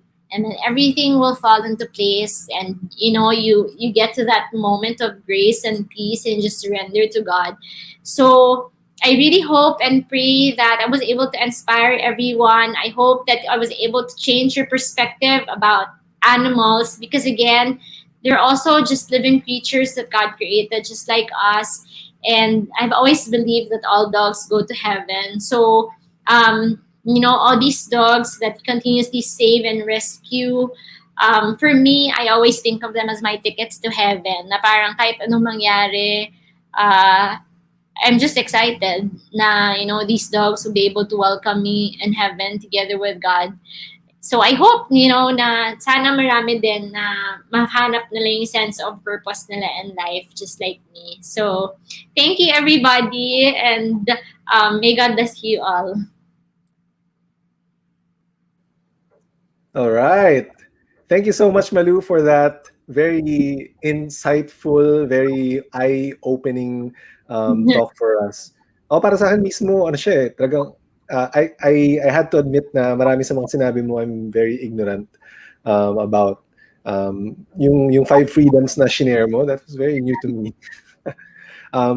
So thank you so much for that. Na may sinabi ka kanina na struck ako yung nung sinabi mo na us human beings are intelligent enough to take care of animals. It reminded me of an ad that I saw before. I think it was UNICEF. Sabi dun sa ad na the human species is the only species that can take care of other species. So yeah. Yeah, it was very nice. Yun, and maraming nag-greet sa comment section. Yeah, maraming nagpapasalamat sa talk mo. I'm curious, Malou, dun sa when it started, it sounded like so there were these 50 dogs na papatayin sila, and is it because of just overpopulation? Parang wala, it's just bakit nga ba may ganun? We actually have a national order to catch strays dahil kasi siya sa Anti-Rabies Act. So, people from the pound, yung nasa city vet, they actually have the authority to round up stray animals. So, swerte na lang yung mga LGU na may mga ibang initiatives, yung city vet na department, like nagkakapon, nagre-home, active sila sa vaccination drive. But so many LGUs actually in the country, walang mga programs and walang mga campaigns. And that's what they do lang. Every time people report to them na, ay, ang daming mga strays dito, they cannot say no kasi trabaho nila yon. And that's why, andito kami para mapaintindi yung mga tao na, the rabies virus is not inborn. Not all dogs and cats have it. So, kaya mga aso sa pound, because they want to be able, I understand that they want to be able to protect humans from getting the rabies virus. But again, it's not inborn. Kaya nga tayo sumusulong ng kapon kasi it's just an endless cycle. You impound strays every week. Thousands of dogs die in the country because of that, because of the national order to catch strays. And other than that, actually, Brother Chris, may mga owners din na nagsusurrender ng mga dogs nila sa pound because akala nila alagaan doon, akala nila shelter. Na, as per the law, if they're not adopted or rescued within 3 days, or yung iba max, umaabot ng 2 weeks, they're killed. And unfortunately, because hindi lahat ng mga pounds may sufficient budget minsan namamatay yung mga aso doon, hindi dahil sa euthanasia or hindi dahil sa binabaril nila, but namamatay na lang sila sa gutom kasi walang budget for supplies. Mhm. So, I also hope, again, for those who are still not aware about the pounds in the country, please do not call the pounds. Kung may mga aso man dyan sa labas ninyo na ayaw nyo, campaign for adoption or try to tap an organization to conduct libre kapon. And then you ask the city vet, kasi it's supposed to be the city vet, meron dapat sila yung mga budget for the rabies vaccination. So, bakunahan lang yung mga aso so they won't get the rabies virus. If there really are dogs na parang mukhang rabid, then by all means, ask the pound to get them and observe. Observe sila for 10 days. Kasi unfair naman yon, di ba, sa mga aso na ihuhulihin ng pound. Wala naman pala silang rabies virus, tapos papatayin sila. But yeah, so that is their sad reality. It's a really sad reality of stray animals. And if you can only visit our page and our shelters, and you'd see our very happy dogs at the shelter, realize na patay na dapat sila ngayon. Kasi majority of rescues were from the pound. So, yun, sana, parang yun yung gusto ko talagang maintindihan ng mga tao na we have a law. We actually have a law na, you know, the city pound people have the authority to round up strays. But kung hindi naman nagre-request yung mga tao, actually, hindi yan sila mahuhuli. Okay. Nung time na when you started the shelter, it seems like it's parang may pagka spur of the moment. It was spur of the moment. And parang yung na-share mo kanina, if I remember it correctly, parang you did not have experience naman doon. So Right. it definitely took a lot of guts. Talk us through how it felt and again, when I got the call, di ba, I shared the post online. Yung una, nang ginawa ko, shinare ko lang. Pero wala naman talaga akong ginawa after noon. Kasi syempre, di ba, 50 dogs yun eh. Alam namang ibubulsa ko silang lahat. So I just shared the post. But again, yun yung sinasabi ko sa lahat-lahat.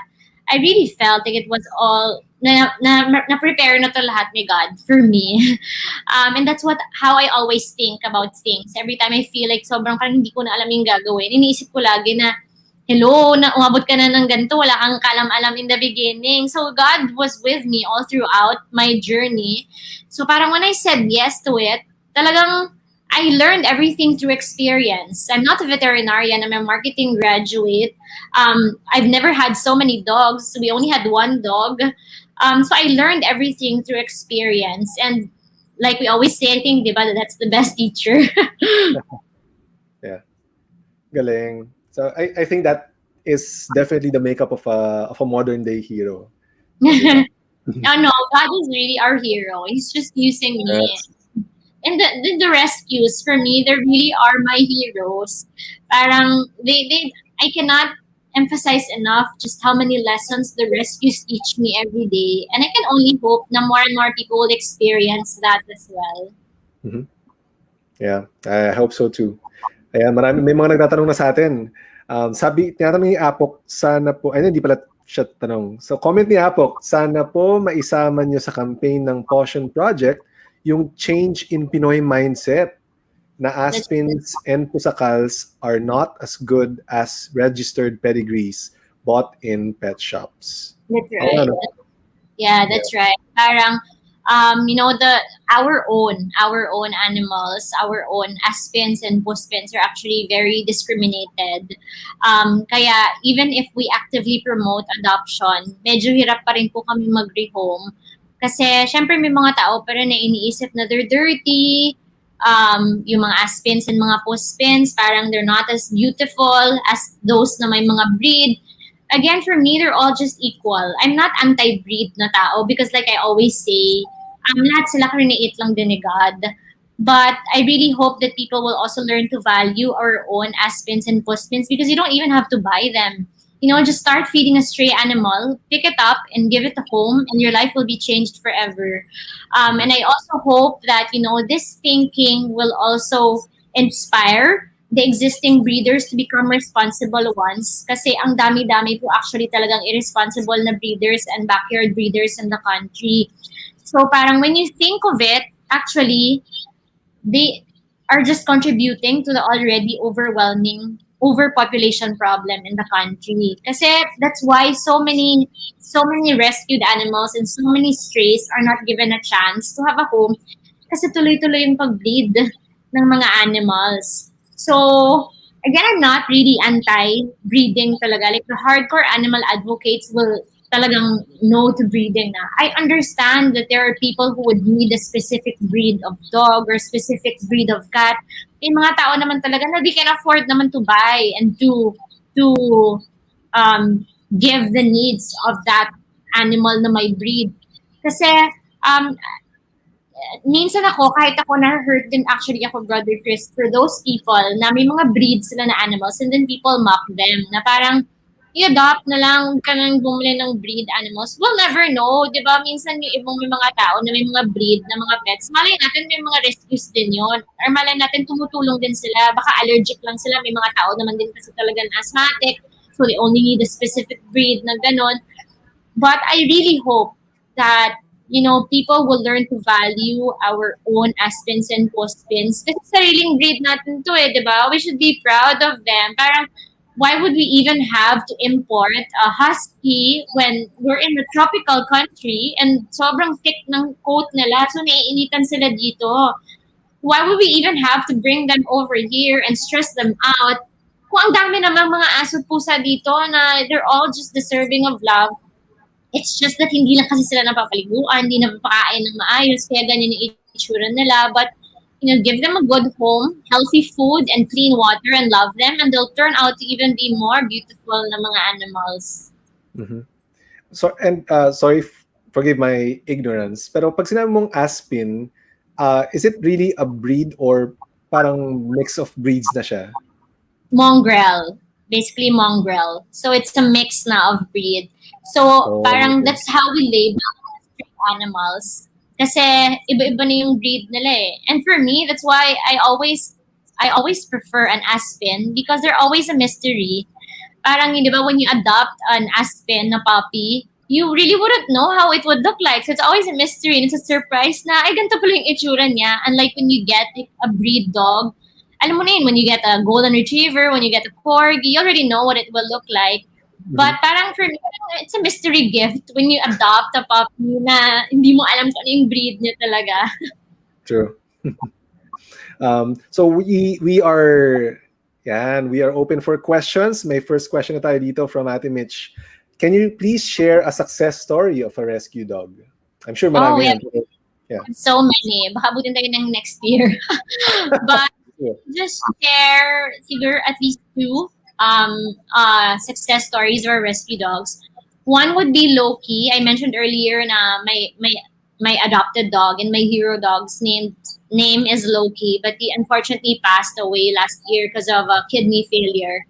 But we were able to rescue a dog from the Makati Sower sa Imbornal sa Makati. Nireport siya sa page. So for so many days, andun siya. We suspected na binabato siya siguro ng mga bata kasi talagang ayaw niyang lumabas doon sa Sower. With the help of the Makati Fire Department, nakuha siya. But unfortunately, diniretso pa siya sa pound.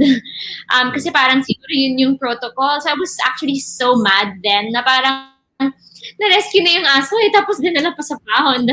But anyway, to cut the long story short, so Loki was a really very mangy puppy.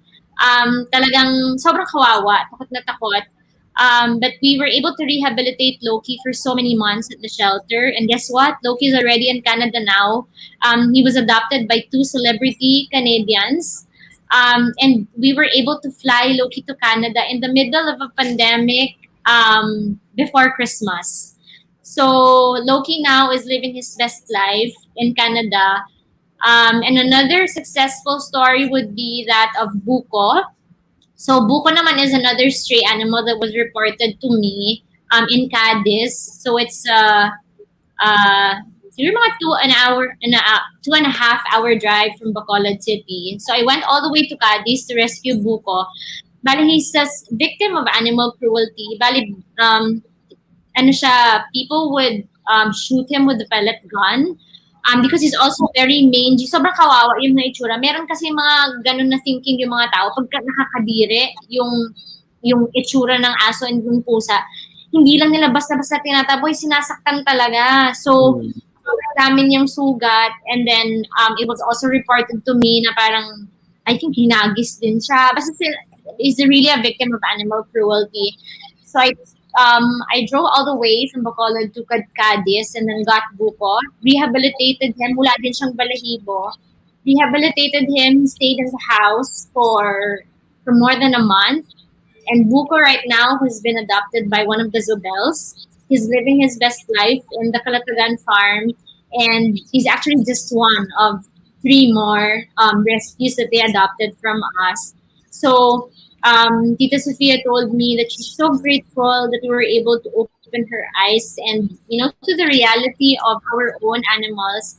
Parang they only had two dogs, but now they have more rescues than the breed dogs. Kasi she said nga na iba yung love na nabibigay nila, and she feels so grateful that she became an instrument dun sa pagbago ng buhay ni Buko. And I will forever be grateful to her for, giving Buko the life that he deserves. Kasi ako, lahat actually yung na-foster ko, they're all foster fails. Hindi ko na sila na-rehome, so I eventually kept them. So Buko is an exception, but a very beautiful one. Kasi sobrang best life naman yung napuntahan niya.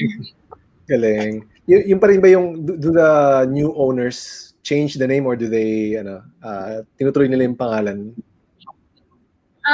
Loki, they kept the name Loki because coincidentally, the Loki's dad actually looks like Loki in the movie. Okay. And then Buko naman, initially name niya was White from the reporter, but then Tita Sofia renamed him to Buko because he's white. And then she has another dog named Bibingka, so she's really a fan of Pinoy talaga na names. So they also have puppy na na-rescue ng fisherman. So, Amihan naman yung name niya. So, Filipino names yung two dogs niya. Galing. Nice. Okay, ito, question ni Ate Cathy. When you receive an abused animal or experience having one of the cats or dogs in the shelter die, how do you deal with it emotionally? I pray. I pray talaga. Kasi, people, I always get a lot of messages from people telling me na ang strong ko daw. Parang minsan they ask, paano ko daw nakakaya? They have no idea like how heavy it is for me actually every day. Like I go to bed at night always with a heavy heart kasi nga sobrang dami yung mga cruelty. Parang siguro the way I see it, parang that's why I always want to keep myself busy. Kasi every time I relax or try to lie down, when I close my eyes, I would hear the cries of the dogs in the pounds that I visit. I would see the eyes na crying and asking for help. So I really pray for strength and for God's grace every day kasi it's emotionally exhausting. When I started Pawssion Project, that's only when I got to realize kaya pala ang daming mga social workers, mga doctors, veterinarians na sometimes maabot sila sa point na they want to commit suicide already. Because it's always so heavy in the heart. You want to save all, but you cannot save them. The pain always stays inside. Parang, imagine yung ibang mga pet owners na it takes them years to move on from the death of a dog. And imagine me dealing with so many deaths every day. Because even those reported to the page na hindi ko na-meet, I really feel heavy. But again and again, all by God's grace talaga. Every day I always pray for the strength. I don't know, umabot lang dun sa point na I don't know, parang God gifted me that strength na every time He would do a rescue, even if it actually is painful, parang ang bilis kong mag-transition dun sa state of grace and peace because I always tell myself that all dogs go to heaven.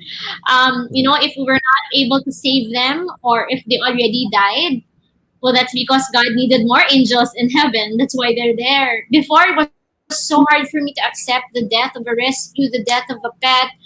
But that's how I always would remind myself na parang all dogs go to heaven.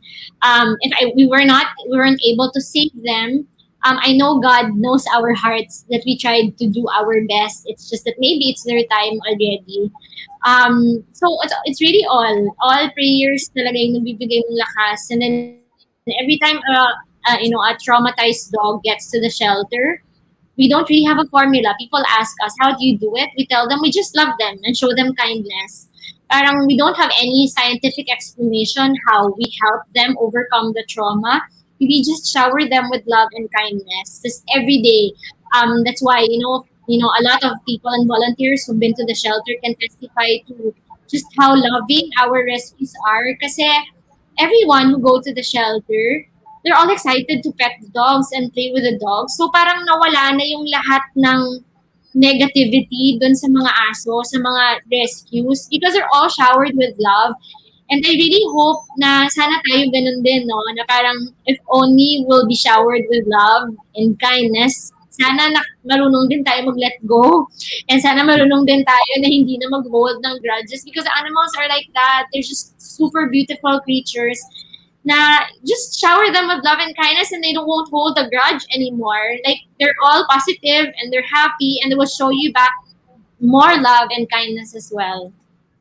Yeah, agree. Meron pa tayong isang comment from Christina De Leon. Ma'am Malou, na-inspire po ako sa inyo. I'm a dog lover and cat lover too. Naka-inspire po kayo. God bless you all. Yan. Thank you sa comment, Christina. Naantig ako dun sa speaking of death of pets. Recently din kasi we have a family pet who died last month.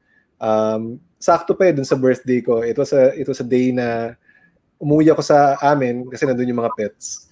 Tapos parang matagal na pala siyang matamlay. Tapos on the day itself nung time na birthday ko, dun siya namatay. 14-year-old na rin siya, Shih Tzu. So, yan, comfort naman kami ng vet na para she lived a long life. Pero until now, inisip-isip ko pa rin siya eh. And ngayon ECQ, nakabisita sa bahay. The positive thing about it is you'll never forget the day your dog went to heaven kasi same day ng birthday mo. Yeah. Parang always find time to console people who lose their pets kasi I know how hard it is to lose one. And when I lost my first dog, also he died 13 years of age, also senior na rin. It was so hard for me to accept yung death niya. Yun nga sinasabi natin always, kung meron ng kasalanan yung mga dogs, it's just because they live such short lives. Parang for me, yun lang yung kasalanan nila. So every time I would meet someone na namamatayan ng pet, I would always try to console them and make them understand na I hope it will not stop you from opening your heart and your home from getting a new one. Because so many animals are in need of love and a home. And the best way to pay it forward, actually yung pagmamahal mo dun sa pet mo na namatay, is you love another one. When my dog Loki died, it was so devastating because I was here in Manila.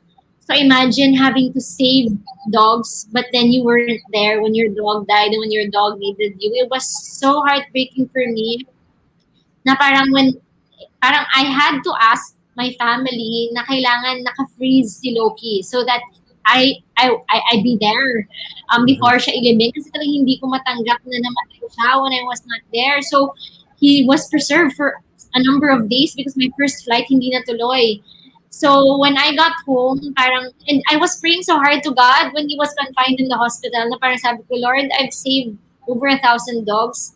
Parang ibigay mo na sa akin to. Parang, when Loki died, it was really such a very hard moment for me to accept. But then, yun nga, I always think na they're angels. And the best way actually to also try to think about it na parang hindi mo i-close yung heart mo into welcoming another one. Parang, the thought of reincarnation actually fascinates me. Na parang, di ba, imagine if we think that, the dog or the cat there might be your grandmother. Diba? Parang siguro people will be kind to all animals. So parang for me, it's such a good na parang reminder lang na let's just be kind to them. Pay it forward. If you lose a pet, pay it forward. Get another one. You'll never know. The soul of your pet might be in the dog that you will take in again, and you'll be able to spend more years with your dog again. It's just in another form. Yeah, that's true. Eh, may mga nag-comment sa atin kanina, sabi ni Crafty Cat 33, I hope this inspires more people to adopt. Yes, definitely. With awareness, I think, comes inspiration. Si Karina naman, sabi niya kanina, Yeah. just love them and show them kindness. Yeah, very nice. Speaking of dogs and cats having short lives, I vaguely remember reading somewhere na it's good for kids to own pets because it will help them in their development, and also when ito yung medyo gruesome part na when the pet dies, it helps the kid I guess deal with death of a family member Yeah. better. So ano yung thoughts mo around or maybe for parents who are considering giving their kid a pet, ano yung ma-advise mo sa kanila? First things first, again, let's all be responsible pet owners. Very important talaga in the beginning pa lang na very educated na yung mga kukuha ng pets. So, apart from, thinking of your kid, dapat kukuha ka lang ng pet na naangay dun sa space mo. Especially now, di ba, na we're in the middle of a global pandemic na hindi natin alam kung kailan pa maaayos and baka ilang quarantine pa yung kailangan nating pagdaanan. You don't get a German Shepherd or a big dog if you're living in a condo kasi kawawa yung dog, di ba? You're not able to walk the dog every day or wala ka masyadong space. There are so many instances kasi na may mga bata na nakakagat ng mga pet and then yung kawawa in the end, pinaparusahan yung mga aso na wala namang kasalanan yung mga aso. Kinagat pala yung bata because either it's unsupervised or because they got a really very hyper na dog na kailangan na may garden pala yon na, di ba, na release na yung energy every day. So I always remind people that, before getting a pet, make sure na naaayon yung space nyo, and naiintindihan nyo kung anong klaseng breed ng aso yung nakukuha nyo kasi meron mga iba-iba din na pangangailangan yung mga iba't ibang dog. So I would always remind people that. So for those parents who are thinking of getting a pet na may mga kids, just remember that you should be there to supervise. Kasi, yun nga, dogs are not like us na naiintindihan nila tayo. Sometimes may mga maling bagay kasi nakikita ng aso, akala nila okay, and then they will do it. Tapos hindi sila na-reprimand, and then they'll do it again. So, kawawa, if may mga kids kayo, baka sila yung kagatin ng dogs, pero kasalanan pala ng mga adults kasi hindi naman pala na iayos. So, another thing would be, yes, it is very, very good actually to get a dog or a pet if you have a kid because it teaches them a sense of responsibility. But again, always be there to guide them and get a pet na naaayon na dun sa lifestyle nyo, sa activity nyo, sa space nyo. So even as young as kahit mga 3 years old, you teach your kid na sila yung bigay ng food dun sa pet ninyo, teach them to pick up after the mess of the dogs. Again, it's in a very early stage, you'll be able to teach them a sense of responsibility already. Doon naman siguro sa yung mga may anak na medyo mas nakakaintindi na, like mga 10 years old, I think it would be nice na you talk it out with your kids and make them understand na you get this dog, you have to be responsible for it. Para yun nga, parang mas naiintindihan nila yung sense of responsibility. Make them understand also that this dog is actually your brother or your sister. You have to treat this dog as a member of the family so you don't hurt this dog. Yeah, like you mentioned, it's a very, very good yun na yung you teach them at a very early stage yung loss. But again, it's always how you explain it to them. Parang ako yun nga, like, yun lagi sinasabi ko sa sarili ko na when a dog or a cat dies, they go to heaven. So at a very early stage, you'll be able to explain to your kid already that, the concept of heaven. your dog is here already watching over you. You already have an angel. So there's just so many ways actually na very positive yung effect of getting a pet, especially when you already have a kid. But let's just always remember that kailangan supervise lahat. We'll also have to be responsible na tayo yung mga adults. Yes, yeah, definitely. And yun, may comment ulit tayo from Christina. Thank you, sir. Ako ba yan? Ako ba, sir? Di po ako mabubuhay na walang aso at pusa. Marami na po ako namatay na Labrador. Takes 7, 10, or 12 years na makasama kami. They are my family. Heist. Napakasakit. Heist, naiyak po ako. Oh no! Tama po si Ma'am Malou. All dogs go to heaven. May aso po ako. Adopt. Binugbog ng amo pero ngayon happy na po siya kasi mahal siya namin. Ayan, very nice. Ayan, tapos sabi ni Crafty Cat 33, make sure the pet also matches your lifestyle. Ayun, that's also one consideration. So, check yung surroundings, be responsible, tapos dapat it matches your lifestyle din. Ayan. Sabi rin ni Michelle, uy, very true. Before getting a pet, humans should check if they are suitable or they can be responsible for parents. Animals have rights also. Right. Yeah, dami nag-comment. Sabi ni Adi, for a single who's not always on the house, advisable mag-alaga ng animal. Para hindi malungkot. Oh, okay.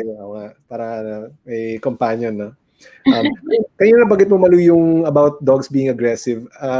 I'm seeing a question from Cams over here. Tinatanong niya, paano niyo po napapatame ang aggressive stray dogs if first time niya kayo ma-encounter? Was there an experience na natakot ka rin sa kanila? Oo nga naman. How does it work? Well, actually, never. Never pa talaga. But I've also had a traumatic experience with hindi naman siya stray, parang asa siya ng kakilala namin. So I also had the biting incident when I was young. So I was also traumatized. Pero when I started Pawssion project, I realized na walang aso na naging aggressive without any reason. So dogs become aggressive either because they are in heat. Kaya very important yung kapon. Yung mga male na dogs na gustong mag-hit with other female dogs, naging aggressive sila minsan. So that's why kailangan nakakapon yung mga aso to lessen the aggression. Other dogs become aggressive because they're hurt. They're abused. It's actually their way of protecting themselves. So, minsan naman kung hindi mo naman talaga sila, hindi naman sila nagiging aggressive. Other dogs also become aggressive because they're caged for too long. May mga pets, sariling pets nila nagiging aggressive kasi hindi nalalabas, nakikage lang. So, the way I always tell it to people, ikaw ba, ikulong ka sa kwarto mo ng ilang taon, hindi ka ba magwawala? Parang ganon, di ba? So that's why you always get a pet that's according dun sa space mo kung sa lifestyle mo. Kung wala kang time i-walk yung aso mo, then just get a Shih Tzu or get a small dog na pwede mo lang siya hayaan sa loob ng bahay mo. But don't get a big dog kasi they'll eventually become aggressive kung nakikage lang sila. In terms of stray animals naman, I don't know. Again, siguro it's all God's grace talaga. And I always pray na parang, Lord, if you want me to save animals, please don't ever let me get bitten by a stray animal. So parang, yun nga, you don't approach a dog na basta-basta na lang. Diba? You also learn to respect respect their space.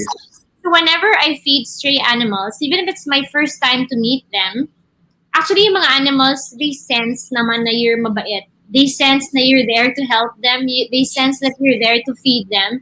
So whenever I feed stray animals, kahit first encounter ko sa kanila, umupo ka lang. Parang you make them understand actually that you're there not to hurt them. Kasi nafe-feel nila yan if you're tense. Nafe-feel din nila yan kung nagalit ka and gusto mong saktan sila. So that's when they will try to growl and bite you. So parang, again, walang scientific explanation for me. Siguro the others will have, or the other dog behavioralists or trainers will have a scientific explanation for it. But for me, parang, I don't know, parang na-overpower po siguro ng kagustuhan kong tulungan at pakainin sila yung fear. So, yun, I think the dog sense when you're fearful. So, yun, I've never actually really encountered an aggressive stray animal. Meron minsan sa mga pounds na paglapit mo sa kennel, ganun sila, gusto ka nilang kagatin. But you open the kennel and they won't bite you. Because, ano sila parang natatakot sila baka sasaktan mo sila. Or sometimes there are other animals also na mag-growl because they're in their territory. Kaya yun lang always, you respect their space, you respect their territory. Don't just touch, like, di ba, parang tayo din na tao, di ba? Ikaw ba yung magagalit? Siyempre magagalit tayo kung may stranger na bigla na lang magta-touch sa atin. So, parang pasahin mo rin sila. You'll know naman when an animal will just attack you. Pero siyempre yung mga rabid dogs talaga, they will really bite you na talaga without thinking kasi yung virus umakit na sa brain nila. But, on a regular day, like an animal that's not rabid will not just attack you without any reason. Next, okay. May dog whisperer pala tayo dito eh. Joke lang. All right, we're entertaining perhaps last two questions. Any other questions that we have? Let me just check the comment section. Yan, baka meron pa kayong... And what activities can volunteers do in the shelters? O nga, nabanggit mo yung volunteers kanina. What do volunteers usually do in the shelters? There are so many things that volunteers can do at the shelter. First, of course, we would appreciate if the volunteers can help us clean up the shelter. Because syempre, imagine hundreds of dogs. After they eat, they would just poop and pee.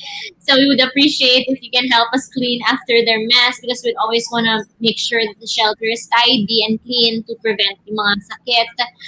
Shelters can also help bathe the dogs. Paliguan sila kasi sobrang dami nila, hindi kaya na paliguan ng caretakers lahat-lahat and the team. Volunteers can also help, if you're creative, or you're a photographer, videographer, you can help take photos of the dogs and make profiles of them so that you can put them up for adoption. If you're someone who's bored in your house, go to the shelter, read a book, and sit beside a dog and just make the dog feel that you're there and na may kasama yung aso. Kasi we also have dogs na traumatized, lalo na yung mga aso na na-abandon ng mga owners nila. We actually get dogs na sinisurrender ng mga amo. Although, I would like to remind everyone that the shelter is not a dumping site. But sometimes we have exceptions. May mga exceptions talaga. Like minsan may mga senior na hindi na talaga kaya alagaan tapos wala nang kasama. So they would resort to surrendering the dog at the shelter. And that's what's heartbreaking actually. Na no matter what the owners do, even if the owners will abandon the dogs will still look for them. We've had some cases na sinurrender. Minsan pag may sinurrender na aso sa amin, pinapaintindi na namin na please understand that it's not our responsibility or liability kung if ever lang na makawala yung aso because we've had instances no matter how fully fenced the shelter is, and this usually happens to dogs who are surrendered, they will find the way to escape and get out. It's so heartbreaking. Kahit na sinasurrender sila, they will still go back to you. And that's why I hope people will never resort to surrendering their pets. Because they will never understand. Parang, all their life, they've looked at you as their human, as their only family. And then when things are no longer convenient, if you give up sila, please don't do that. Because again, they have feelings too. Parang, the lives of pets, every day, yun lang yung ginagawa nila, kakain, matutulog, tas aantayin kayo umuwi. So imagine if you abandon them, they'll wait for you every day. So it's so heartbreaking. So please do not resort to abandoning your pets. So yun yung there's so many things. Even actually na hindi sila pumunta sa shelter, they can join the team and be part of the adoption team. So kayo yung magsiscreen ng mga tao na gusto mag-adopt. So via Zoom, i-interview sila. You can also be part of the stray feeding team. You can be part of if you want to try and rescue a dog, then maybe you can come with us during a rescue operation. We've never had any training for rescuing. Ako never. Wala talaga kaming any training na formal. Talagang nangingibabaw lang siguro talaga yung kagustuhan namin mag-rescue and tumulong na wala, parang na-overpower yung takot and yung fear. And yun nga, all the time, we always just pray for guidance. I see. All right. So any last questions? Last question. Can volunteers bring their own pets in the shelters? May ganun ba na volunteer pupunta kasama niya yung hindi naman niya iiwan? Yeah. So long as they're fully vaccinated. So long as meron silang at least 5-in-1 vaccination na updated. Kasi people have to remember na the shelter is always not the safest place. Kasi syempre, ang daming mga rescues na dinadala doon, yung iba ni-rehabilitate pa. But so long as your dog's vaccination are updated, pwede naman. Meron actually pupunta sa shelters na celebrate ng birthday ng dogs nila. So they would pay it forward.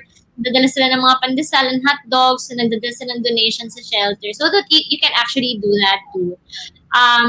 Sir Tristan of Milo and Friends, if you're familiar with him, he's actually a dog behavioralist, and then yung dog niya si Milo. Siya yung dog sa may movie ni Sarah Geronimo.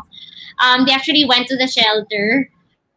He told me, well, again, this is not to brag naman, but of course, we will take pride of this, na out of all the shelters they visited daw, sobrang balanced daw yung mga dogs na nasa shelter. And we're very happy. And I think it's just an indication na they're really loved. They're well fed. So, very few times lang naman. Meron, syempre, may nagtatanong din sa amin kung hindi daw ba nag-aaway-away. Kasi I really don't like caging. When you go to the shelter, the dogs are free roaming. They're kapon para hindi na sila dumami. They're vaccinated. Minsan, syempre nag-aaway-away din sila kasi at the end of the day, they're dogs. But they only fight over food minsan kasi meron talagang iba na mas mabilis kumain or may food aggression. But other than that, wala, talagang they coexist at the shelter. So I hope na, we get to that point na the world will be like that. Now we will just accept na we can actually coexist. Humans and animals, we can just coexist. Oo nga. Amen. And we claim that will happen in the future. Thank you so much, Malou, for that very inspiring, very educational para sa akin personally. Yan, si May Rose, may comment siya. I started to rescue a dog when I was 17 years old. Ngayon, 12 na sila. Yung 12 na sila, 12 na yung mga nirescue mong dogs. Joke lang. Yung tipong a-absent ka talaga kasi may sakit yung isa. Yoko kasing may namamatay na wala ako. Oo nga naman. Dapat andyan talaga ako. Limited na rin ang gala kasi kailangan umuwi agad kasi may naghihintay. Para mayroon kang look forward to sa pag-uwi mo. Yeah. Medyo funny nga daw yun kasi sometimes people get dogs daw para may bantay sa bahay. But you get one and it's the opposite. Hindi ka na makaalis kasi hindi mo sila maiwan. Oo nga. Ikaw yung kailangan magbantay sa kanila. But yeah, like I said earlier, thank you so much. I personally was inspired and was well educated ngayon. Parang feeling ko patama sa akin lahat ng mga na-share mo. And I'm sure I can see in the comments that a lot of people are very thankful for your presence this evening. Malou, tell us, last question. What are you thankful for? Really, so many things. But just to sum it all up, siguro, I'm thankful for the gift of purpose. I'm thankful that God put this passion in me. I'm thankful for my faith because really, without prayers, without God's grace and guidance, I really would not be able to make it to this point. Siguro siguro tagal ko na nag-give up. If only I didn't have this very deep and personal relationship with God. So I'm thankful for that. I'm really thankful for the gift of purpose. I'm thankful for this passion in me. I'm thankful for my faith. I'm thankful for Pawssion Project. I'm thankful for the volunteers. Thankful for people who believe in our advocacy. I'm thankful for the animals. I'm thankful for the rescues because they've changed my life and they've made me view things in a different way and a different perspective. I'm thankful for them because they're my tickets to heaven. Nice. And we are thankful for your presence. And we hope that we, in our own ways, find also our purpose, just like how you Yeah. did. And there you have Let's it. pray for Yes, sorry. Yeah, let's pray for that everyone discovers the sense of purpose. Yun, amen. So, brothers and sisters, there you have it. Malou, Perez, from Pawssion Project. And thank you all for watching, for being with us this Thankful Thursday. How you can help them, their website is, I think that's pawssionproject.org.ph. Tama ba? Yeah, That's so right. that's pawssionproject.org.ph. Yeah, that's right. And thanks again for being with us tonight. My name is Chris Austria. I'm your host, and see you again next week for another Thankful Thursday live here in the place where dreams come true, Pag-Ibig Singles. Good night, everyone.